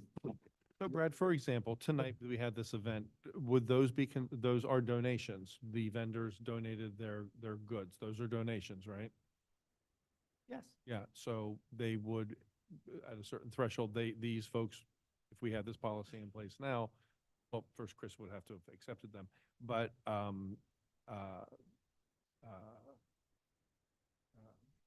just drew a complete blank. They would qualify for a letter or a proclamation. So, and I'm just thinking off the top of my head, I can, because I think I know where you're going. You can come up with a threshold amount for a letter and or a proclamation, and I can actually put another phrase in there that gives, however, based on the donation, the commission can always decide, regardless of threshold, to provide a proclamation. If that's, I think that's where you were going? Yes, exactly, especially when it involves residents doing something, you know. what So about- I could add that. So, in addition to that, what about if we just put it at 10 and 10? For under 10 would be a letter, for over 10, we'll get a proclamation, 10. Under 10 what? Sorry, for 8A, for donations under $10,000 in value, there'll be a letter of appreciation confirming date, amount, and purpose. That kind of qualifies for certain minor things that residents may be giving, so they're getting some recognition, some action from the village. And 10,000 seems to be a rather large. I mean, if we want to play with that a little bit, that's fine, but I'm just thinking above 10,000, you get a proclamation and something a little. I was thinking much lower. I was thinking $1,000. Under 1,000, they get a letter, and over 1,000, they get a proclamation. Look, we're not getting that many of these, and the ones that he's getting are like so substantially over, they're going to qualify anyway, you know? It's fine. I don't really have any opposition to that. If there's anything that you might weigh in on or provide, I mean, I think that's a fine number. I have no opinion. Okay. That's fine. We can put it at 1,000, below and above 1,000. And I'll add an extra line in there that gives the commission the authority to issue a proclamation regardless of Upon the our- value if okay. they determine it appropriate. And may I amend my motion? We can move on here. Sure. Amend my motion to adopt the donation policy, adding the amount of $100,000 in 4B, or keeping that amount that's already there. And for 8A and B, inserting the amount of $1,000 as the threshold, and instruction to the attorney to add a separate clause that the village commission may choose to issue a proclamation to anyone regardless of the size of the donation. Okay, do we have a second on the amended motion? Second. Okay. All in favor of the amended motion? Aye. Aye.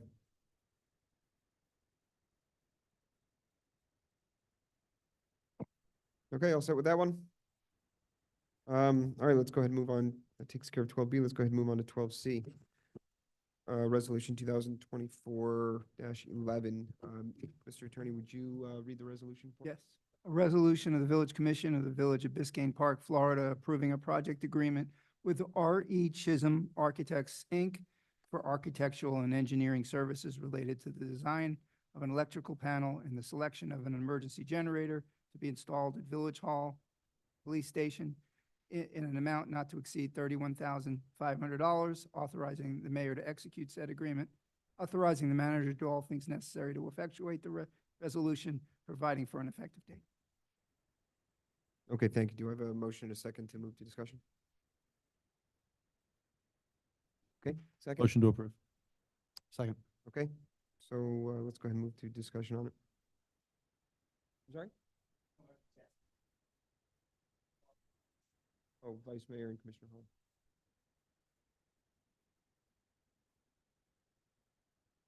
Okay, so, Mr. Manager, is there any introduction or anything that you'd like to provide, or any context that you'd like to provide this resolution for us? I will turn the microphone over to Director Penna. He has graciously agreed to take point on this. Mr. Mayor, Vice Mayor. Basically, Chisholm is one of the approved engineering firms that you all have on the services agreement. And we need plans and drawings for the generators that are going to be installed in the police department and at the recreation center. This is their fee for developing those plans and specifications, along with the bidding instructions for the plans. Okay, thank you very much. Are there any questions? Just to, I'm sorry, if I can Yep. double check, this is for just Village Hall, or is this for Yeah. both? This is for both. This says just Village Hall, Police Station in the resolution. So when you said that, that cut my ear. It was in the agreement.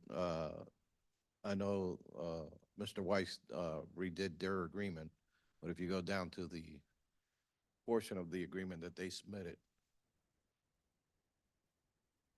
Let me pull it up. What I saw. Moment.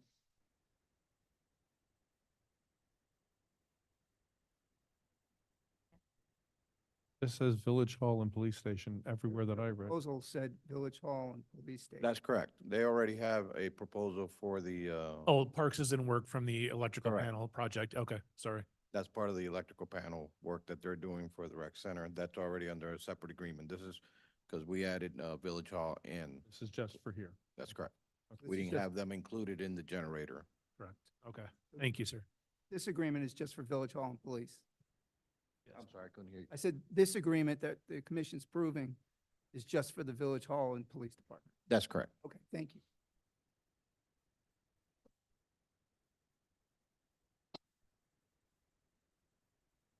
Okay, so, moving to discussion on the item, is there any discussion points or any questions that we want to ask of the director or the manager or the attorney for this? So this is design only. There's no installation or purchase of anything in this. This is simply the design. Engineering and design, And where does this money come from in the budget, Chris? CIP. Oh, capital fund, I should say. Is this amount included in what's in the CIP now for the generators, or this is above and beyond that? This is included in the total. We estimated roughly $100,000 per generator. This is included in that total. So 30-ish thousand for design and engineering and 70,000 for equipment and installation. Okay.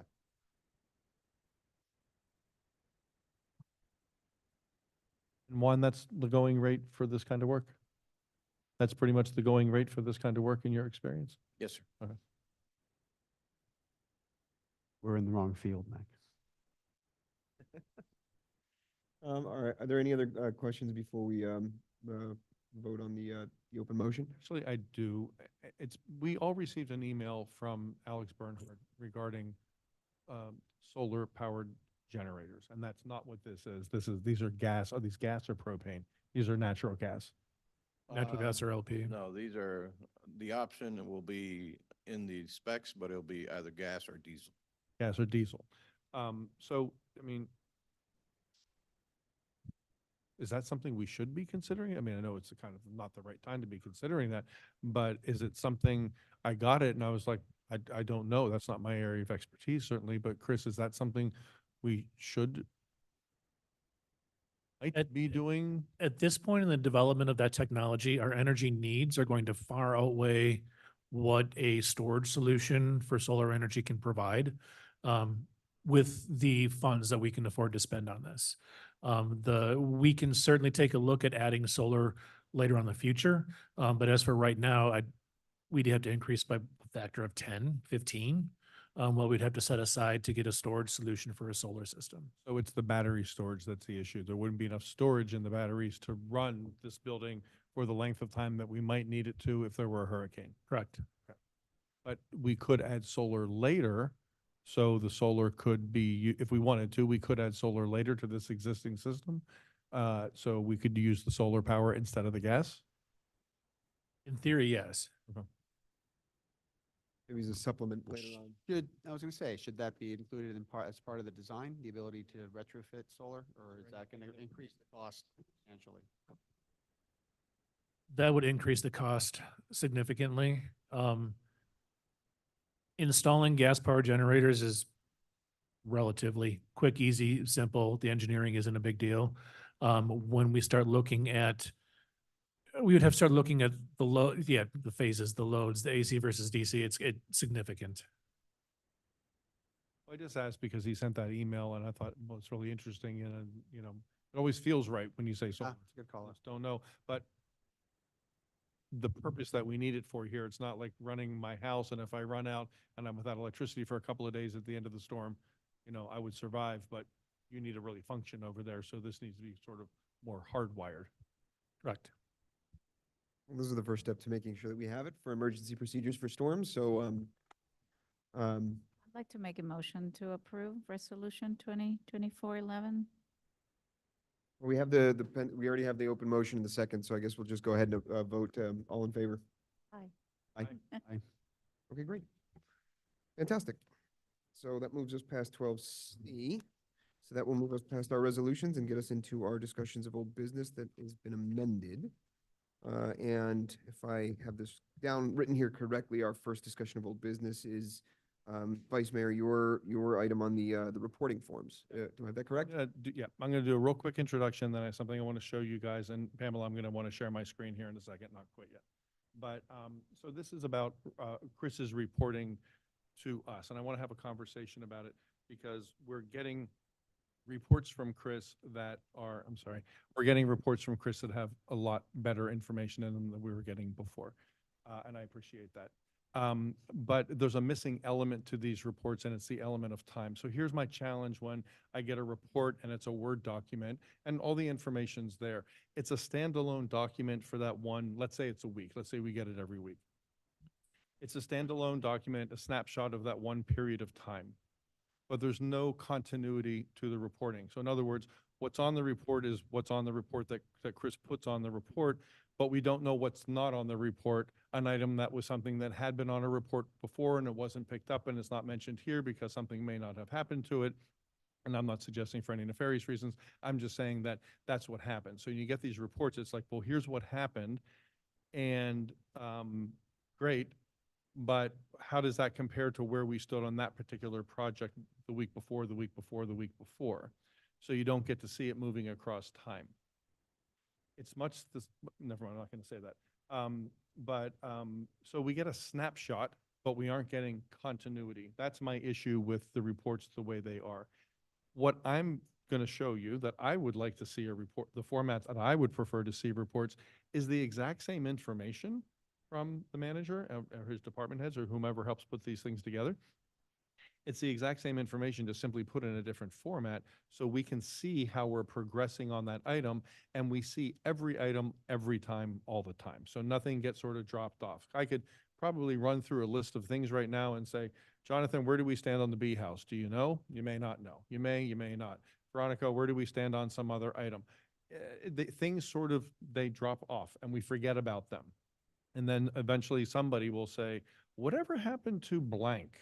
You know, what's going on with that? And then we kind of dredge it up. And this is what happens in organizations when you aren't keeping your eye on all of it all the time. And it's a really simple thing to do. And Chris, on this agenda, for example, Chris has a report that has a ton of information about a lot of different projects. Is it every project? I don't know. Because I'd have to go back through commission agendas and I'd have to go back through other reports that he gave us and say, well, where's this item that's not on this report? And again, I'm not suggesting for any nefarious reasons other than he's showing us what he's worked on. And that's how things get forgotten about. So my challenge with the reports the way they are is the element of time is missing. You know, Have you worked with project management solutions in the past? meaning what? I don't know, things that track items, timeframes. Yeah, or I'm just curious if that would be a good, application here. yes, but I'm talking about something even simpler than that. A spreadsheet, and I'm going to show you here in a second, because it's so simple. And I don't want us to purchase something. We don't need an app for this. We don't need more software. I mean, if we wanted to, there's all kinds of fancy things you could get. But let me just show you, John, what I'm going to show you. And here's the other reason why I think this is important is we have new elected officials coming and going every couple of years and sometimes more often. Yep, couple months. And we have staff members coming and going, and these things, you know, live over time. So I want to show, I want to show you an example of what I'm talking about here. It's something very, very simple. So Pamela, if I may, do I have sharing ability? Okay. So what I'm going to show you is a different format. It's just a spreadsheet format that shows that includes the exact same information that Chris is presently providing to us in a Word document in a different format.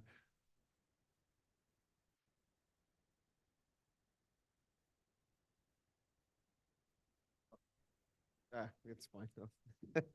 The share button was there for a second. Now it's gone. Oh, now it's back. There we go. Okay. So let me pull the right one up here.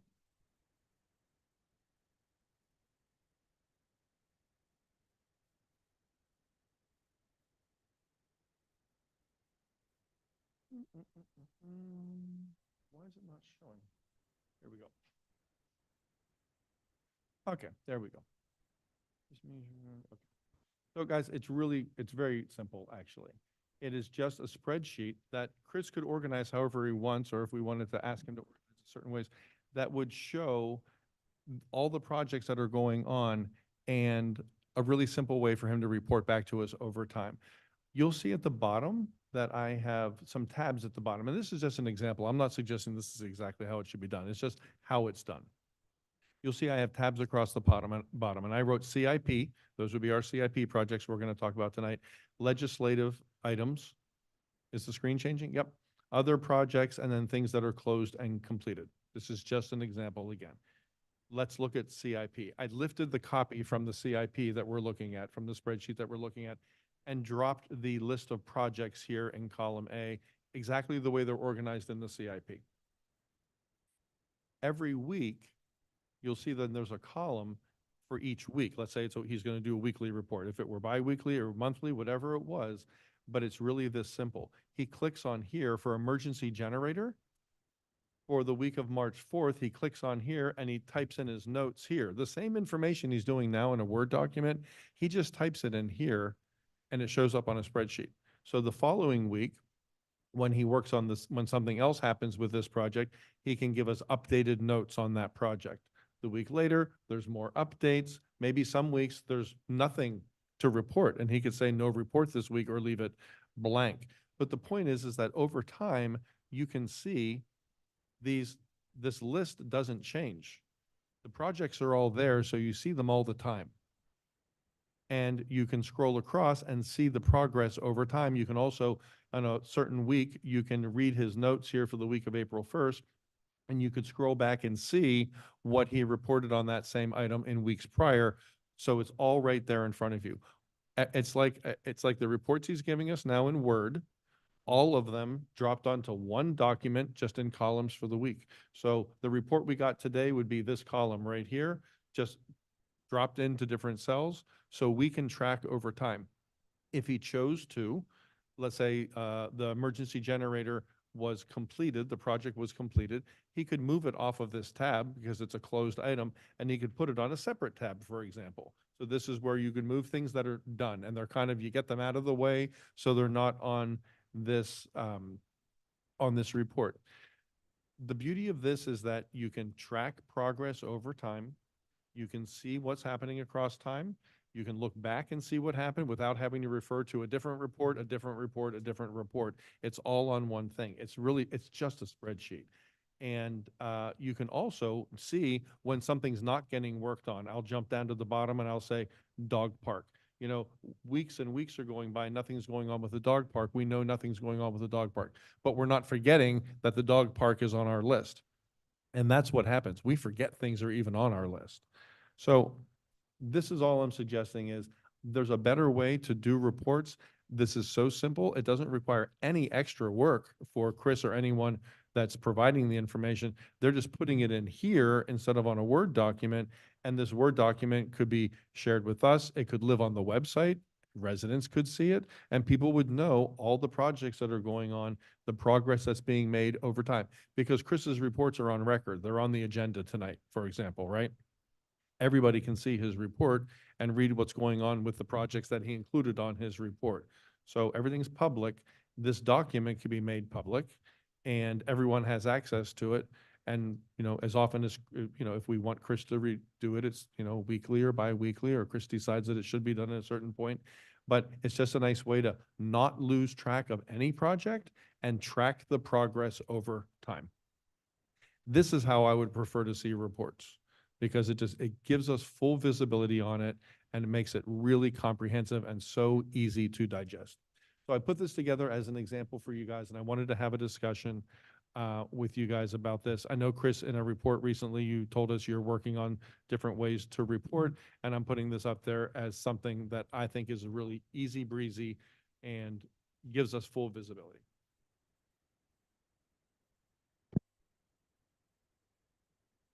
So I have a quick question, just as far as frequency goes. Look, I mean, the format, I mean, I really don't care what the format is. I mean, to start seeing it in a narrative, or not in the narrative, in the updates that we're getting is good. To your You point can see that it tracks. right, but that's what I mean, to the point that we're starting to track a little bit more, so we're seeing some progress, but then also that we're making sure we hit all the projects and, right. Good, all good things. My only question, I guess, for you, Chris, is I couldn't tell you right now if there's a uniform frequency procedure for how often you're doing it. Yeah, are you doing it bi-weekly? Are you doing it every third week? I mean, is there a general frequency at which you would see doing something like this? Because it's basically taking your narrative and just dropping into a cell instead of on a Word doc. We could track it. Once, most of this is the CIP stuff. Once the CIP is approved, that becomes a monthly update. As for, you know, other projects, close and completed, those sorts of things, they're going to happen on an ad hoc basis. Can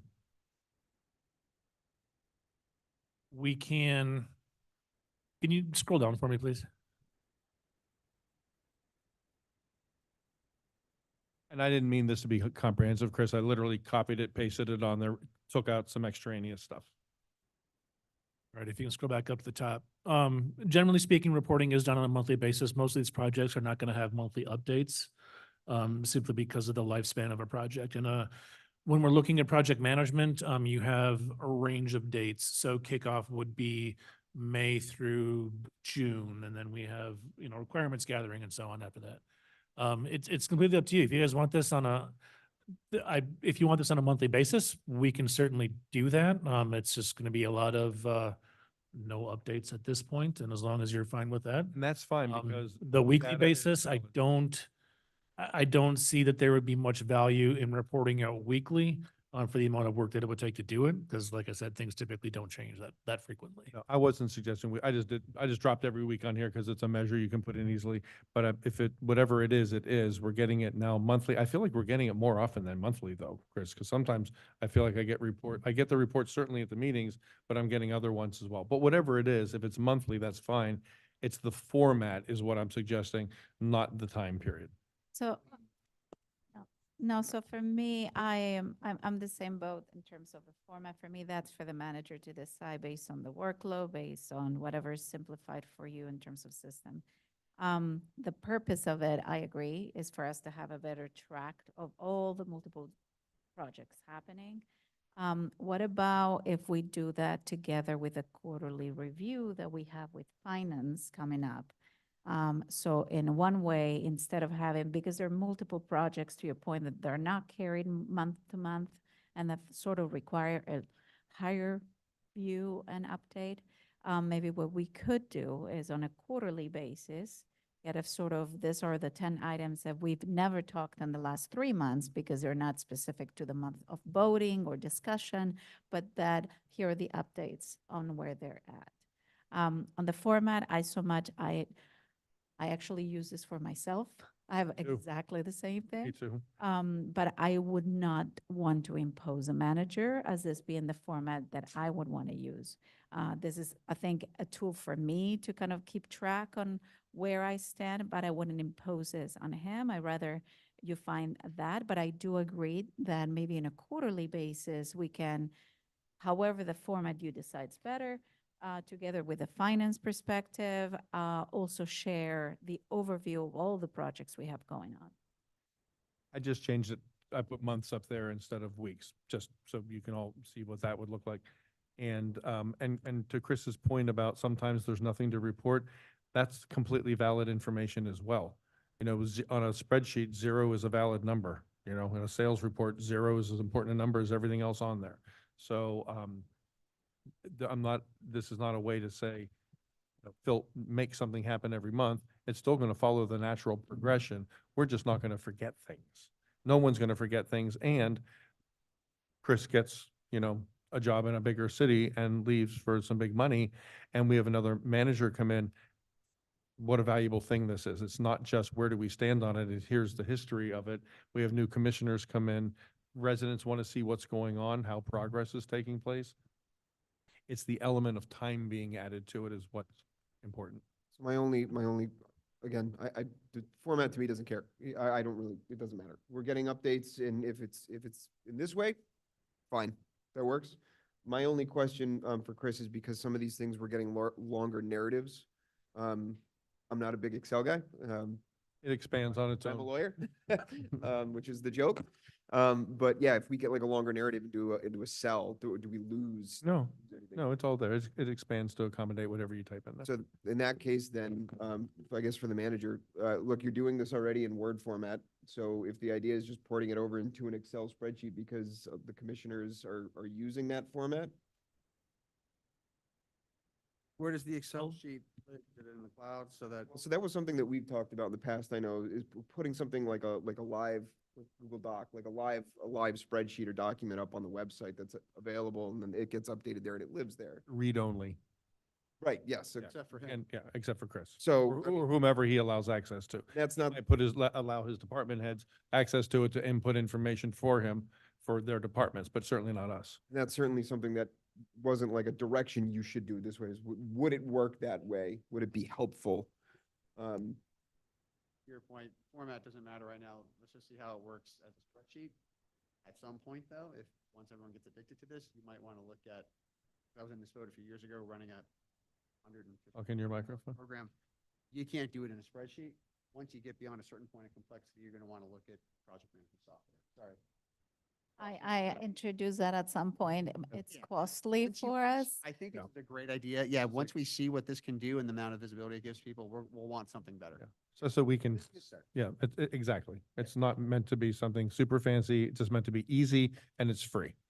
And what I would say, to the manager, sounds like there's at least 3 commissioners already that are kind of into the Excel, to me, it doesn't matter.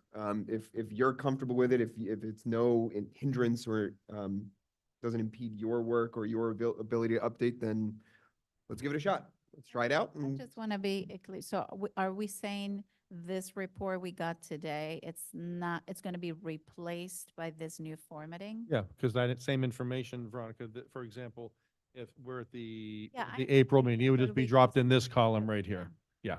That same the exact same information will be dropped here. So when you're reading it, you can go back and see what was going on in the previous months and you can track it over time. I That's do all. it like that already, so for me, it's easy to say. I think it's a question for you, Chris, how this impacts your day-to-day. Is it adding workload in any way that it's, impossible to bear or just too difficult to commit to, I guess? I need to do some thinking on this.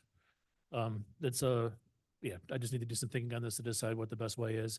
This doesn't reflect everything that's included in the manager's report. This is simply this is essentially just the CIP stuff. So Again, I let put me that do down some- as an let me do some thinking on that and I can get back to you on what that might look like. This was not meant to be an example of everything that would be included on the report today. Chris, you would put whatever is going on, you would include in the report. I just, as an example, copied the CIP stuff because clearly that's something we want to be looking at.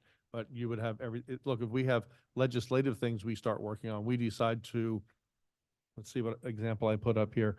A swale ordinance. And that's ours, but Chris could update us on what's going on here. It's at planning and zoning, got it back. It's to Brad this month.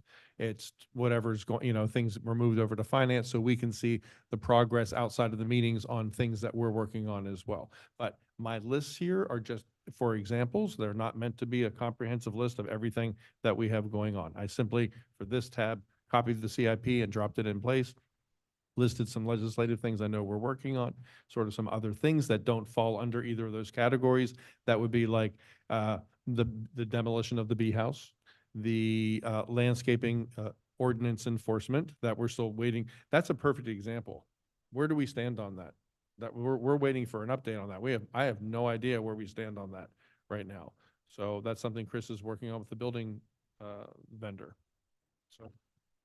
So then maybe we can do this, Mr. Manager, if you could take a look at a format that's similar to this, just using the Excel format. And, within the same frequency that you're already doing, so it's not saying, okay, do more than what you're already doing, because we're starting to get more comprehensive updates. If you can look into and consider using a format similar to this, so we can kind of track the updates. I think it would be worthwhile. It sounds like there's some people already that use Excel, so it might be helpful for their review. It's just nice visibility, but if it's going to live somewhere, we need to make sure no one has access to get in there and do it. But I don't think it needs to be, if it just sits somewhere on the website so people can look at it, that's all. We just need to have eyes be able to be on it. There's certainly something I can look into. I'm slated to do reporting in May and June of this year. Taking a comprehensive look at reporting in general from the departments out to the commission and so on. So I will definitely include this as we look at what the big reporting picture is going to be once we get to it in May, June. If that's acceptable. Yeah, certainly. I think that works. Would you like me to email this to you, Chris? Sure. You know how to use Excel, don't you? Yes, of course you do. So I'll email it to you if you want it. But again, it's just really about adding the element of time so you see progress over time. Okay, that's very good. All right, great. So Rosa, we have some direction on that one. So that will bring us to our next item. I have the next item as 13A, which is the unsafe intersection 107 and 9. I think that's our next one. Commissioner Amsler, this is your item. Would you like to introduce it for discussion for us? Yes, thank you. So this was sort of an extension of our conversation during ILA. I actually brought this item prior to the ILA conversation took place. And I moved it at that time, I think it was in the last agenda, to go right after, which has never covered it. So I wanted to bring it back for two reasons. Well, some of them are pointed already in the PowerPoint, but also on the, PDF. But also, we talked about ILA, about what is sort of going to be our process to define safety within the village that we control. We never got to, okay, there's what is the process for those that we cannot control? So currently, the county, state, they hold procedures in place as to what needs to happen in order to measure what's safe or not. And we heard some of them today. And when I wanted to bring up within the whole ILA conversation, it's like, while that happens, how do we address and what is the process for us to address Griffin 6, 107, right? In a way. So because in this particular intersection, I mean, it's a dangerous intersection. We could do so much, only maybe on 9th, but we don't have the capacity to do anything on 1 or 7, as far as I understand it. So I would like to bring that on top of this 2 recommendations that I'm making. So everybody's aware of the corner I'm speaking about? Yeah. I don't know if you all go through the same sort of pains, but I see tons of, I live around the corner, so I see it a lot. I do experience from neighbors that I've heard, and as well from my kids that go to school. I mean, Sun Country Day or San Rosa of Lima, Miami Shores Elementary. These are all parents that kind of share the different concerns. They're walking kids. A lot of them take the bridge that we have right there to connect with Country Day, and then they walk to the several schools. They also bike, as you saw. Where's my video? I just remember I included a video. Okay, did you guys see my video? It was a lot of editing. I'm very proud of my editing. I really hope you all saw it, but I did take the time to actually stand in a corner and film and did a little video about what's going on. And there is a perfect scenario of this kid trying to run for his life as he's on his bike coming from school. And that's a very typical situation that happens in the corner. And this is just one corner. And I picked it up because we've been talking about traffic for so long, and I've heard, Ryan, I've heard you talk, about how long is this taking? It's taking forever. It is frustrating when you're on the other side and you're like, okay, what needs to happen? So I've kind of took that approach of, let's see, one corner at a time. So this is ringing a bell. A lot of people are talking about this corner. So what can we do? We're working on ILA. Great, we'll get some solutions done. But then what happens in terms of processes on things that we cannot control, like this? Oh, thank you, Pamela. Thank you. Isn't that wonderful? Yeah, this is. So see this kid? He made it. Thank God. So it's really that intersection in particular is a lot of what spiked the conversations about, can I put a speed bump? How come you have one and you're a median and I don't get to choose where I put one? And this sort of all led to, wait, there is this sort of agreement in place that we can tap into. So we're in the right direction. There's a lot happening. There's momentum. 2 things I was bringing as recommendation. One had to do specifically on that corner. We have a sign that says welcome to the village. And I was wondering if we were able to check if that is in line with our triangle of visibility, or are we breaking our own rule here? Have we been able to sort that out? Yeah, one. Director Pettit? Commissioner, that intersection, we need to have an engineering firm come out and check the triangle of visibility to see when the sign was originally installed, if Okay. it was installed with outside of the triangle of visibility. It might be, it may not be. However, just to go back to the ILA that everybody keeps pushing around here, as the manager knows, I already received from the director that was here this afternoon an email. Her email is, until you don't do your part, we can't do ours. Mm-hmm. So the crosswalk that they want, we have to hire an engineer to go out there, course. figure out how it's gonna be implemented, put it on plans, have them review it before we can do it. Once we do it, then they'll come in and do whatever improvements they're promising to do Yeah. on 107. So it's a lengthy process, and it's not, the ILA will take care of everything. Of course. And so let me ask you, 'cause I'm not suggesting the ILA will take care of everything, but we're in that direction to sort of address these issues ourselves, which is a big step forward. So on the triangle of visibility, that's part of our code currently. So we have code enforcement going around the village addressing issues of triangle of visibilities all the time, not necessarily through an engineering. So I'm wondering, why would this be the exception? Well, because code enforcement does not have an engineer on staff. And Mhm. unless an engineer goes out there and certifies that this is out of the triangle of visibility, the day that something happens there, they're gonna go back to that liability. Yeah, so what I'm saying, I don't know if I'm saying it correctly, but right now, and correct me if I'm wrong, we do have an ordinance in place that our villages, myself, everybody needs, as residents, we have to follow, that talks about what the triangle of visibility states. For a driveway. Exactly. And so when you are in a corner specifically, what sort of, visibility you need to have?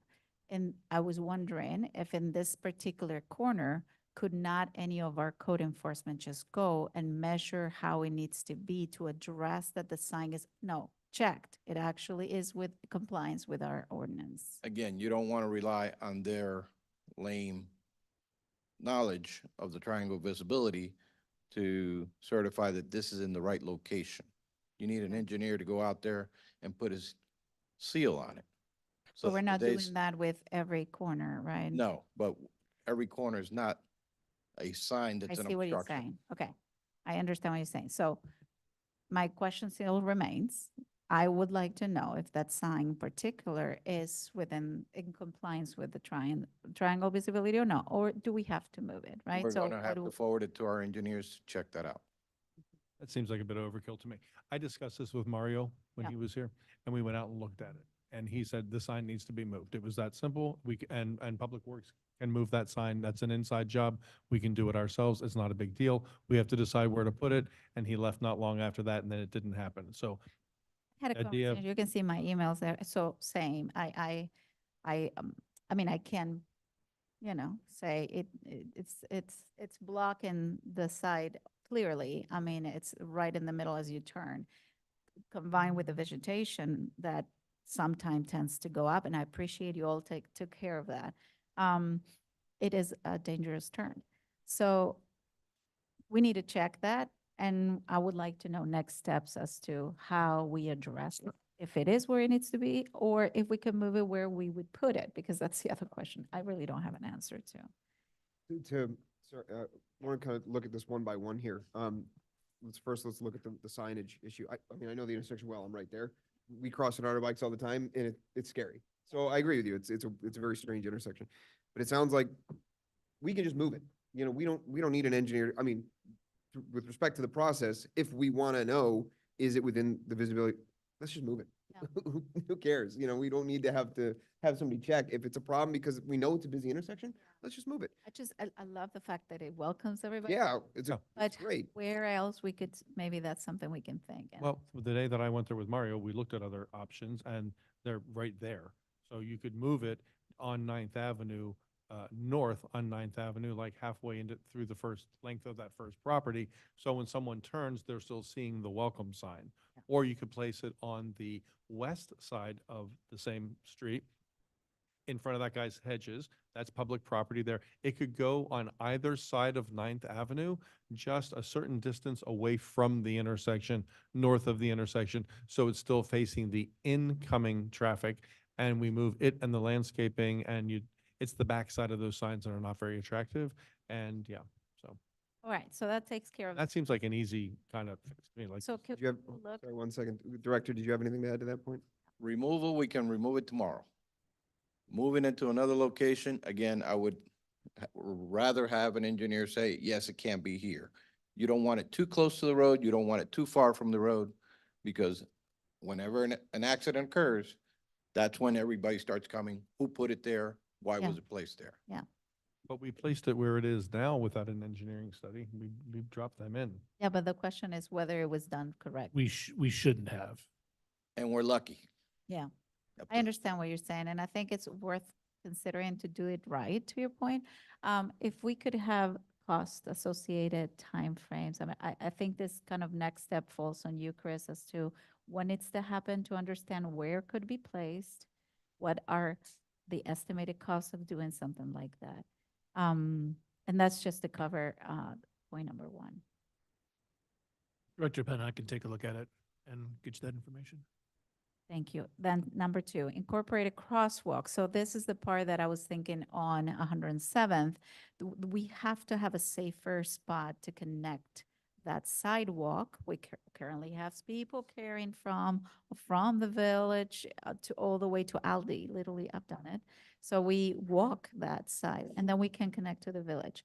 I think just like we have it at the church, there is a little landing space and then you have the crosswalk. We don't have sidewalks per se. Not to, and I don't, I apologize, I don't want to interrupt your point, but you're on the point that we actually, when the county was here, this was a discussion we had, we took them to this intersection. And we said, how do we put a crosswalk in here? And they said, you need sidewalks. You need a landing on the north side of 107th, otherwise you cannot do it. And so that will be, I think, a good solution, because we only have them 113th at the church, which is this landing space. It's not even a sidewalk, it's literally a concrete space. There's one of those, I think, on the south side too. There's a little kind of like, there is a sidewalk, but there's something that goes from the road in onto that sidewalk. There's a little space there. And Chris, if you could just remind me, because I think you were speaking to them for longer over at the intersection than I was. What was the ultimate recommendation that they made with respect to getting something there? Because they did make a recommendation.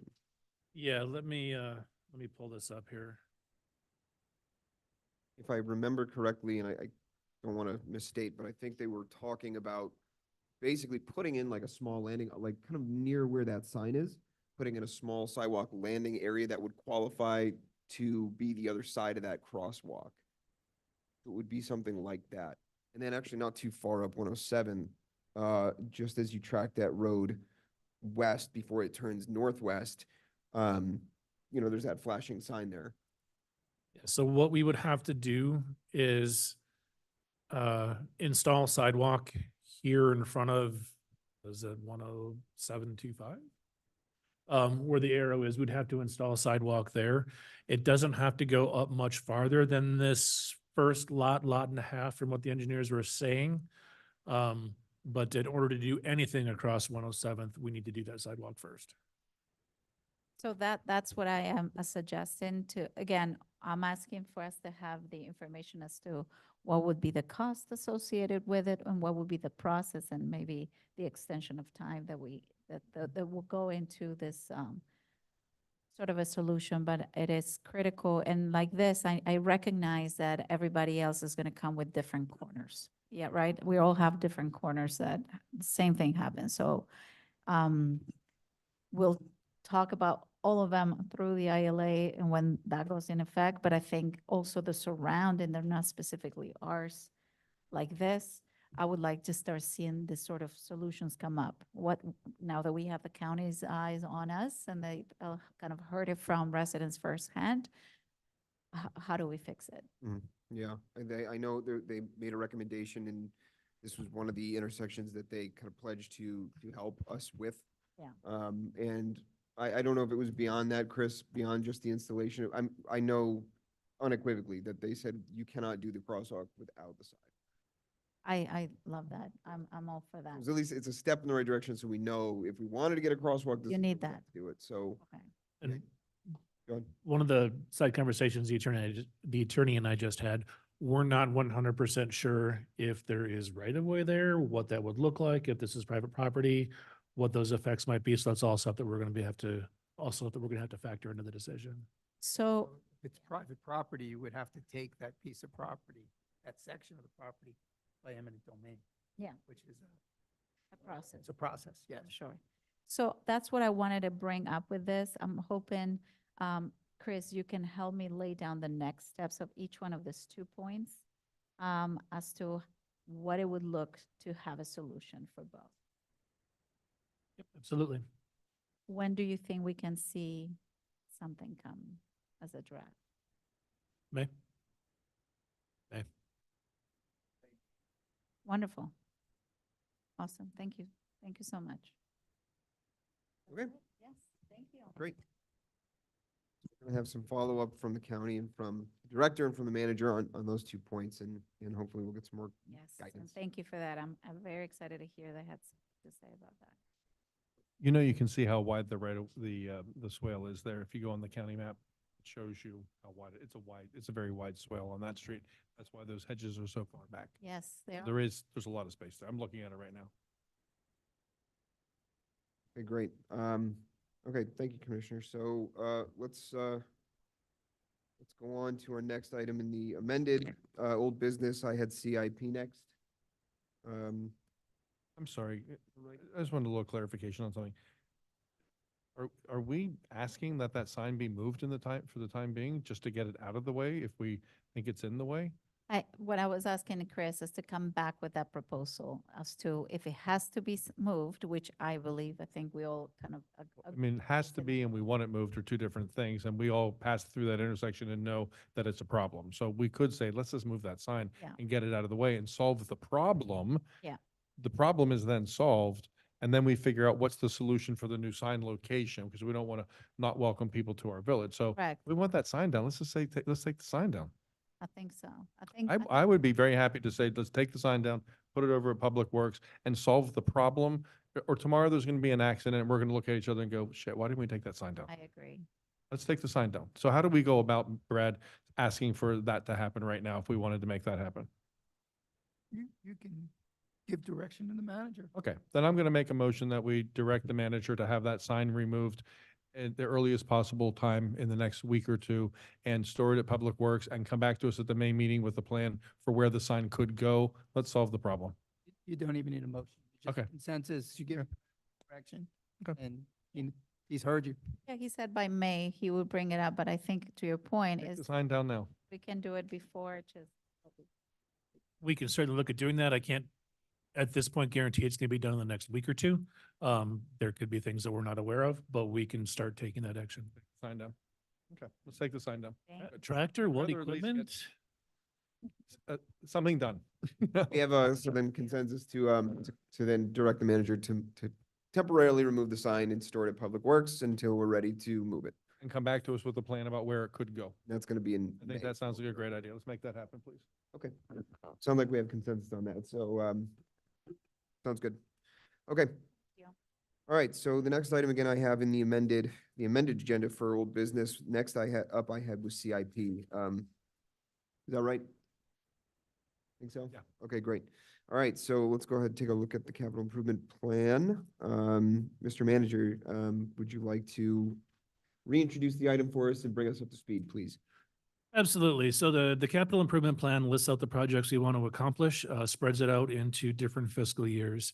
So the consultant and I spent quite a bit of time taking a look at the funds that we have available, the responses from the commission, as well as the responses from the community on what projects need to be done. We took a look at budget constraints. We took a look at the opportunity for appropriations as well as grants, and laid out what we feel is the most reasonable plan to accomplish as many projects as we can as quickly as possible.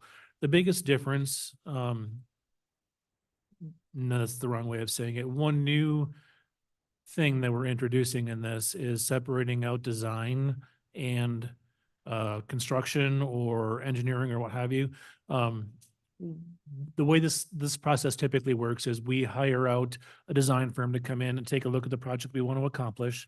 They're going to tell us roughly what we can expect to spend. They're going to tell us what the timeframes are going to look like, and they're going to tell us what needs to happen. We can then use that design/engineer report to go forward and get appropriations if we can, or get grant funding if we can, things along those lines. So a lot of these projects you'll see split up, where we have some design and engineering done this fiscal, the construction being done in the next fiscal or two. Generally speaking, what we have now is zero left over. So we looked at every project that we could possibly do this year, maximizing the funds that we have available to us this year, and then bumped additional projects out to the subsequent fiscal years. I do want to mention again that this is assuming grant funding for some of these things. If you look at the actual spreadsheet that has been sent out and not the PDF, it shows those potential grants in blue. Those are not guaranteed. Those are guesses and assumptions as for what might be out there for us. So the next steps in this process, or the next step, I should say, is to, Mr. Attorney, instruct you to create the resolution to adopt the CIP. Is that correct? So if the CIP as been presented to you by the manager is acceptable, then I can draft a resolution approving the CIP. We could have it on for the May agenda. You can approve it, and upon your approval, you have a CIP. So I will say, all of you have spent a considerable amount of time and energy on this and every step leading up to this. The current CIP does not address everything we want to accomplish by any means, but it is a step in the right direction. The CIP is also a living document. Once this is passed, once the resolution is passed, we can come back and revisit the CIP to change the order of projects, add new ones, remove projects. As funding becomes available or dries up, we can make those changes. But this does give me the ability to apply for appropriations, the ability to apply for grants. A lot of those require an adopted capital improvement plan for us to make that happen. So my request or my suggestion is, if this doesn't meet specifically what you're expecting but gets close, I would ask that you approve it. We can, like I said, always go back and revisit and change things. But you've been working on this a very long time. This is a good compromise, I think, between what the residents are asking for, what we can afford, and what you all have mentioned. So let's just get this thing going so I can get some of these grants. It's a working document, and many of these things you have to bring back to us anyway, correct? Anything, we still have to follow the procurement process. So anything over $10,000 has to come back to the commission. Anything under 10,000, well, anything between 2,500 and 10,000, the manager can just do, provided we have quotes. Anything under 2,500, the manager can just do. Can I ask you a couple of questions about some things on here? So, we approved the engineering and design for the generator at the Village Hall Police Station. Where is that on here? That is included in the $100,000 that we spread over the 5 years. But I'm not seeing that here in that line item for fiscal '24. It is See the leases for the generators, but I don't see the design. right. That has not been separated out yet. That's something that's very new from the time that we actually started this process. So when we take a look at that, that would actually change that line. So we would have the 35,100, I think it is, coming out of this fiscal, and then we would have the remaining 79,000 is what would actually be financed I depending. understand that, but when I look at the item, I see emergency generator, the lease, only 20 grand. That's at the one at the rec center, and then the one down here under, where is it? At the police station. No, same thing. Yeah, it's the same thing. It's $20,000. So I see the word lease on here twice. It's for leasing the equipment, but I don't see the engineering and design for the one we just approved over here. There's not even that much money because that was like $31,000. Right. That's what I got confused on earlier. Because I only see $20,000 and $20,000 for leasing of equipment, but I don't see So- anything for design. If I may, that creates a $10,000 increase over what we currently have per generator, right? Because we have to pay 31,000 upfront for the. No, that one over there is already done. This is just for the engineering and design for this one, For the one. for this one. So rather than a straight line, we have. Yeah, and I don't see that money anywhere. I see a lease for the generator. And I understand that it could all be of one number, but it's not a big enough number. It's only 20 grand. And we just approved 31, I think. If you take a look at what we're spending in fiscal 24, 25, 26, 27, 28, and 29, See that. you'll see that same expenditure every year. When you total that up, that is roughly the $135,000 estimated cost.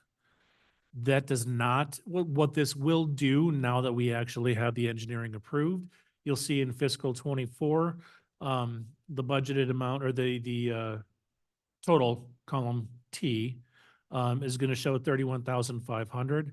And then the remainder is going to be adjusted over the next 5-6 fiscal years. That's what I needed to see. That's what I was confused about because it just says lease, which says to me the equipment, and I don't see design build in here. And these amounts in future years were also for lease. So I thought it was $20,000 a year was the lease for that generator. Is that not the case? $20,000 a year is the approximate cost for financing the design whole or the construction and the equipment.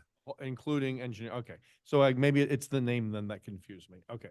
So it's a lease of the equipment, but that total that we see spread across 6 years is for the total project. Correct. Got it. Okay. My other question is regards to pickleball.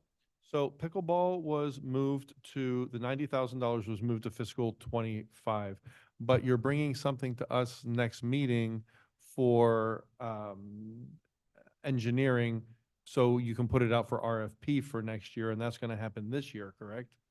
Correct. Where is that money? That was not on the original CIP. That has been a new development since this was created and put out to the commission.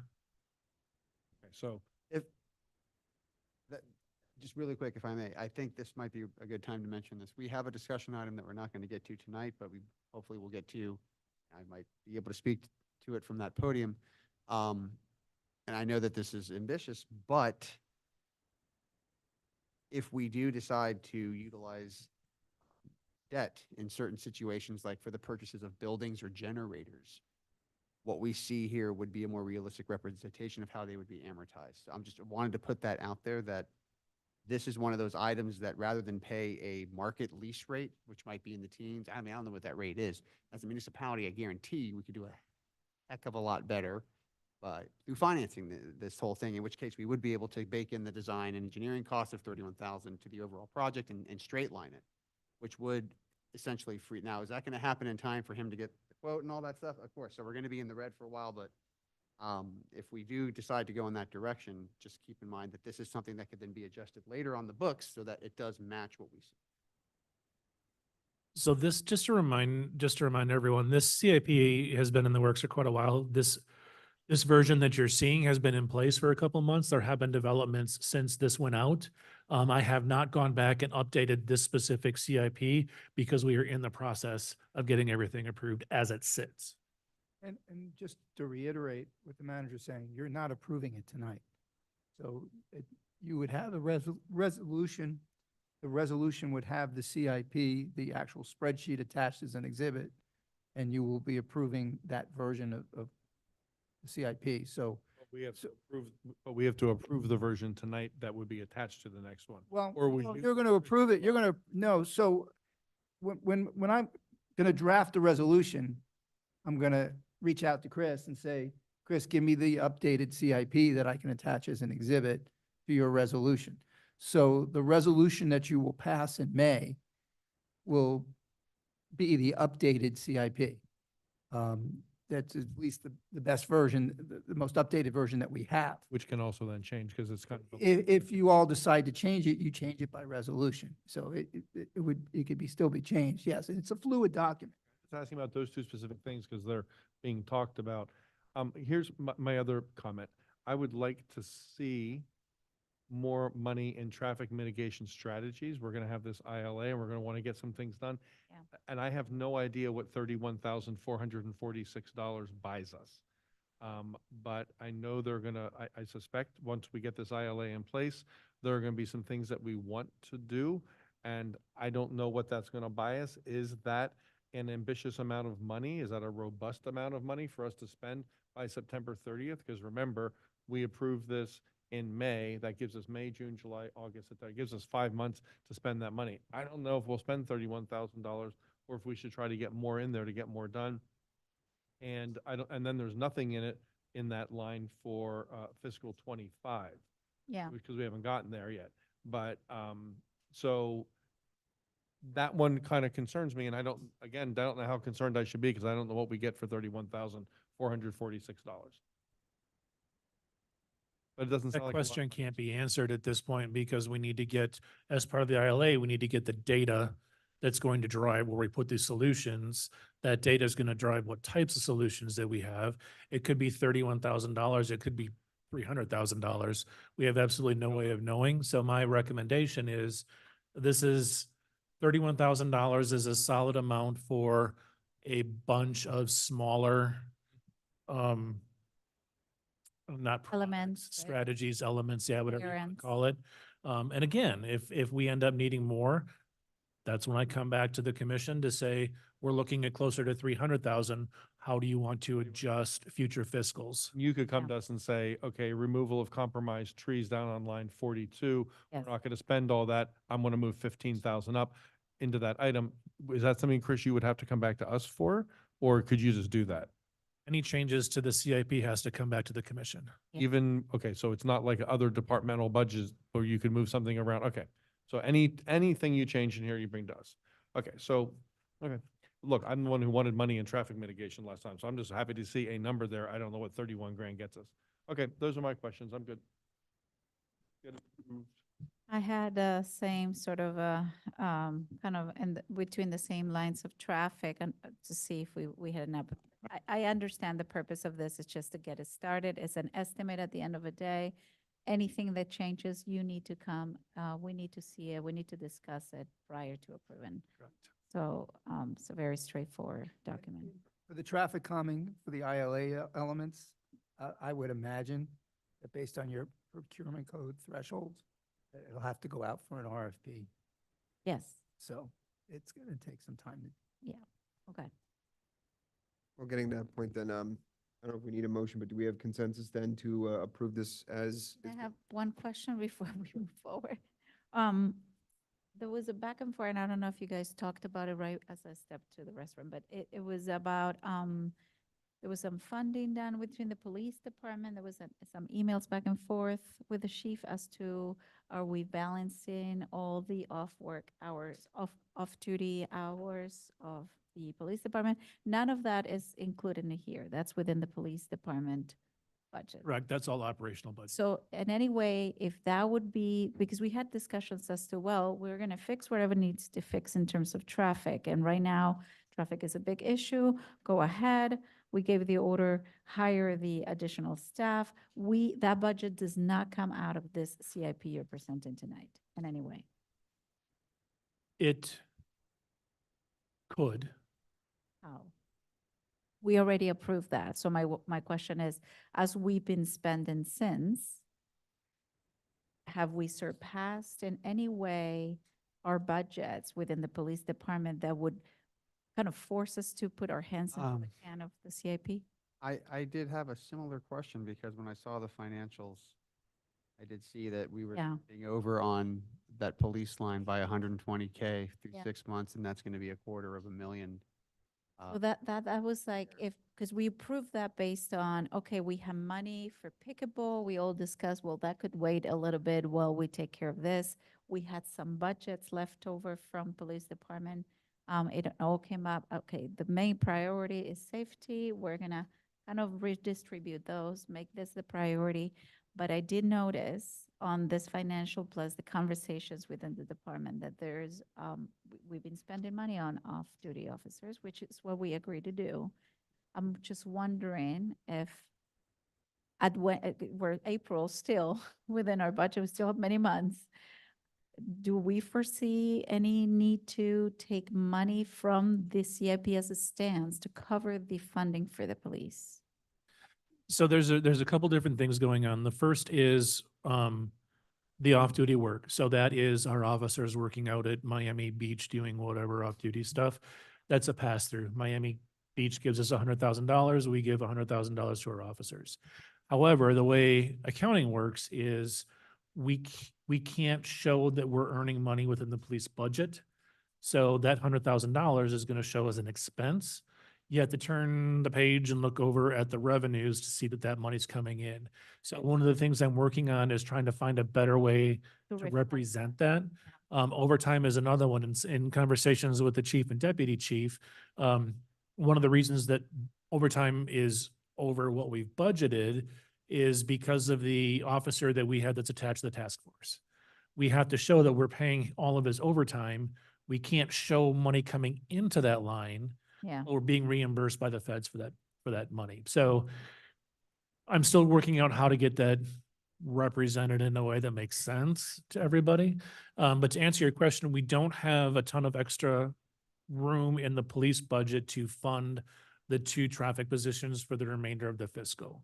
So we are going to have to move money from somewhere else, whether that's code administration of Parks and Rec, Public Works, CIP, that's a conversation that we're going to have. What we can do is fund that for the next couple of weeks or even month while we decide where that's going to come from and what that's going to look like. If I may add quickly to that, to kind of, not to sound like a broken record, But if we capitalize the building, it's a building, guys. I mean, if you, come on, anyone else an accountant in the room? If you're paying cash for a building, okay, even if you say it's a piece of crap building and it's only going to last 10 years, that's 12,000 a year as opposed to 120 in year one. That frees up six figures. That frees up $100,000. And if you're not capitalizing anything, you're taking from your operating expense budget to buy fixed assets, which is to me, again, silly. So even if we just do, if that's my one mark for this 3 months is that I got that one thing done to get, forget about the, you want to pay 14% or whatever for the generator, it's fine. But put the building on a debt note, please, and free up that $100,000 for what people have been screaming about, traffic enforcement. Come on. That's a no, to me, that's a no-brainer, which is good because I don't have much of a brain left at this point. And it makes sense to me. So I hope it makes sense to you guys. Makes sense. We get to talk about it. And then to the greater point, it's a living document. Once that changes, there's other things to move around and cover engineering costs, cover police, cover. And maybe Commissioner, on your 2 minutes before you give your seat, you can talk about it on a formal point. I would love to hear about what that would look like. Well, we have a discussion item to talk, to do a feasibility study, which to me just means looking at the budget, looking Yes. at what we should be able to afford, Yeah. what our debt options are, what our rates would be, how we want to put, or do we want to put protections in place to make sure that the next commission doesn't come in and just start spending money on 10 pickleball courts or the skating rink or whatever the hell, you know what I mean? So put some protections in place, but start with the obvious ones, like, to Mac's example, just start with a spreadsheet and then we'll get to project management software. Let's just capitalize this building. Then we'll look at other things and free up some money. So Okay. on that, to Commissioner Holland's point really quickly, first of all, do we have consensus to approve the CIP as it's been presented to us? So it will go to resolution? Yes. I will bring back. Yes. Yes? Yes. Yes, good, good. We've got 5 minutes. Oh, really? This is your last regular commission meeting. You have 5 minutes in you to do this bond. Can we do it in 5 minutes, or are we? Can we do it in 5 minutes? We're going to be 5 minutes into a conversation that. we Yeah. haven't finished. I think this is to just start the conversation around, Chris, can you confirm this, or Brad? I emailed Brad and the process is instruct the village finance director. Of course, I worded this improperly and kind of violated some of our charter by saying that they should work with me because I have the finance background or what have you. But just to get the feasibility study done, that's the first step, right? Regardless of how they choose to do it. Well, that is the first step. There is a provision in your charter on how the village can incur debt. Also, depending on the debt, there's going to be processes. So Right. if it's something as simple as going out for a bank loan, you're probably going to, my reading is that that'll have to go out for an RFP.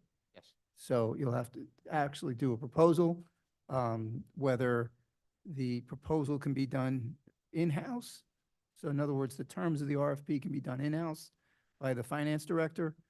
If they have the expertise to do it, that's fine. If not, then you would obviously have to get a municipal financial advisor to be retained in order to do it and put out the RFP. So there are processes. The simple question is, can you incur debt? The answer is yes. And yes, there needs to be a feasibility study, which is done by the manager according to the charter.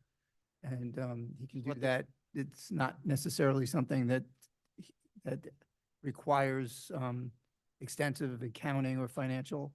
It's true. As I see it. But there is an analysis that has to be done and presented to the commission before we can get to that point. And that's what this is. Okay, so let me just see if I can make this as simple as I possibly can without an accounting background. The question is, the threshold question is asking that a feasibility study be done to present to us to review, to determine what we can do. Not that we're doing it, we're just looking at the numbers to say, this is what we can do and this is what it would look like.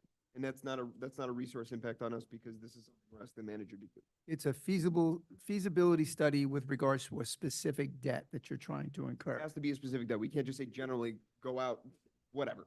It has to. Correct. So it's for a specific debt. We have to have a project in and- mind specifically. And also, I will tell you, because I did a little bit of research today in anticipation of this conversation.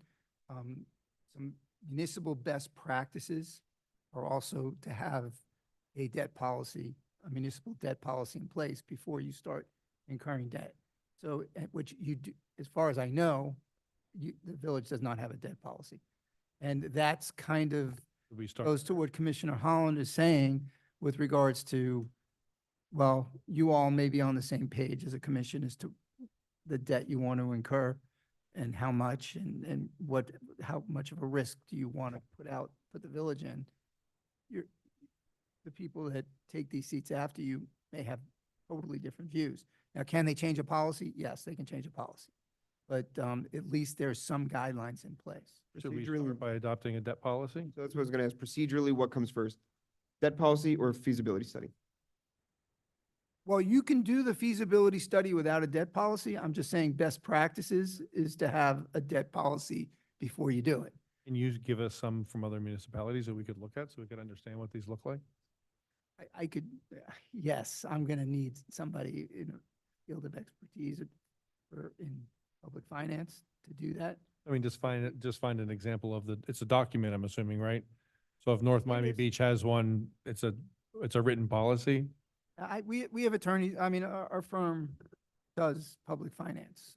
I'm sure I can reach out to some resources to get Okay. some ideas of best So why don't we practices. start with that and just seeing some, if you send them to us, Brad, are you allowed to send them to us and not ask us for opinions, not just send them to us so we can see what they look like? I can blind copy all of you with a debt. Okay, I'd like to just, I think that'd be a good starting point, so we have an understanding of what that looks like. And of course, don't- you'll see never- my warning, don't reply all, so yes, you can. Yeah. Okay. Based on Commissioner Holland's representation that it's just smart practices, let's just look at it. Let's take a look. Let's see what it would look like. Hey, Jonathan, since we ended that item and we have like a minute left, could we try to get 14A done? It's really kind of urgent. Something happened and it'll take I can make this super fast. The village seal. I'm fine with it if everybody wants to take an extra minute or two. Okay, I'll do it super fast. The village seal. We have a village seal and it's never been codified, okay? So meaning we haven't adopted it as ours. A local realtor used it along with our logo on a piece of direct mail. You guys saw it on the backup. A resident showed it to me and said, are they allowed to use our village seal like this? And I talked to Brad and he said, not if it's codified. And then we found out it's not codified. So there's nothing. So the other thing is, when the person gave it to me, I honestly thought, my first thought was, oh, Chris did a piece of direct mail regarding the vulnerability study. And Jonathan's picture's on it. His hair looks so dark. I swear to God, I did. I thought it was you. And then I looked at it, I'm like, whoa. So we need to codify our village seal and we can ask Brad to send a cease and desist to that realtor in the meantime. Right. And he suggested that part of it. Yes, so the process is much cleaner if you have codified by ordinance your municipal seal, because then there is a specific statute that actually makes it a crime for somebody to use it without authorization. Is it standard practice for municipalities around? Yes, there are several municipalities that have done that by ordinance. Some of them You've seen them do it too? are, That reason? Yeah. some of our other clients are doing it now, as a matter of fact, that I haven't had it in the past. Okay. But at this point, there still is a process. If somebody is holding out as if whatever their services is providing is endorsed by the village, which is what our position would be, there is process in which you can force somebody to cease and desist. It would take a court action, obviously, if they were refused. But if you all give me direction, I can certainly draft an ordinance adopting the seal as the official seal of the municipality. And if you also give me direction, this gentleman, it's a real estate firm, I think. It's like a wealth investment firm, management or something, yeah. I can find out who their corporate registered agent is and the officer of the company, and send them a cease. Because apparently they've sent it twice now. The same resident told me she received it 3 months apart, the same piece of direct mail. So we can do both. I think we should give Brad direction to write an ordinance, bring back to us, and send a cease and desist so that company stops in the meantime. I'm comfortable with that if that's the direction. Do we have consensus on that from the commission? Yes. Yep. We do. Okay. Thank you for hearing that case, guys. Let you all know one thing, just procedurally. Yeah. I'm going to be out of town from Thursday till Monday, this Thursday till Monday. So and I understand the elections. So Valerie's on standby, so you'll have Valerie back for a couple of days. Okay. And I'll send you all an email reminding you. But if there's anything you need, I will have access to my phone, but Valerie will also be here and can be in the seat if need be. Great, thanks, Brad. Okay. Okay, so the remaining items will be placed on the next agenda. One final thing before we go, John, this is your last regular commission meeting. Thank you. Thank for you. helping out. We appreciate it. Got up to speed very quickly. Thanks very much, John. Snuck an item in last minute, like boom, under the wire. Got it. A big one too. Yeah, Yes, exactly. thank you. Yep. All right, do I have a motion to adjourn? Motion to adjourn. Second?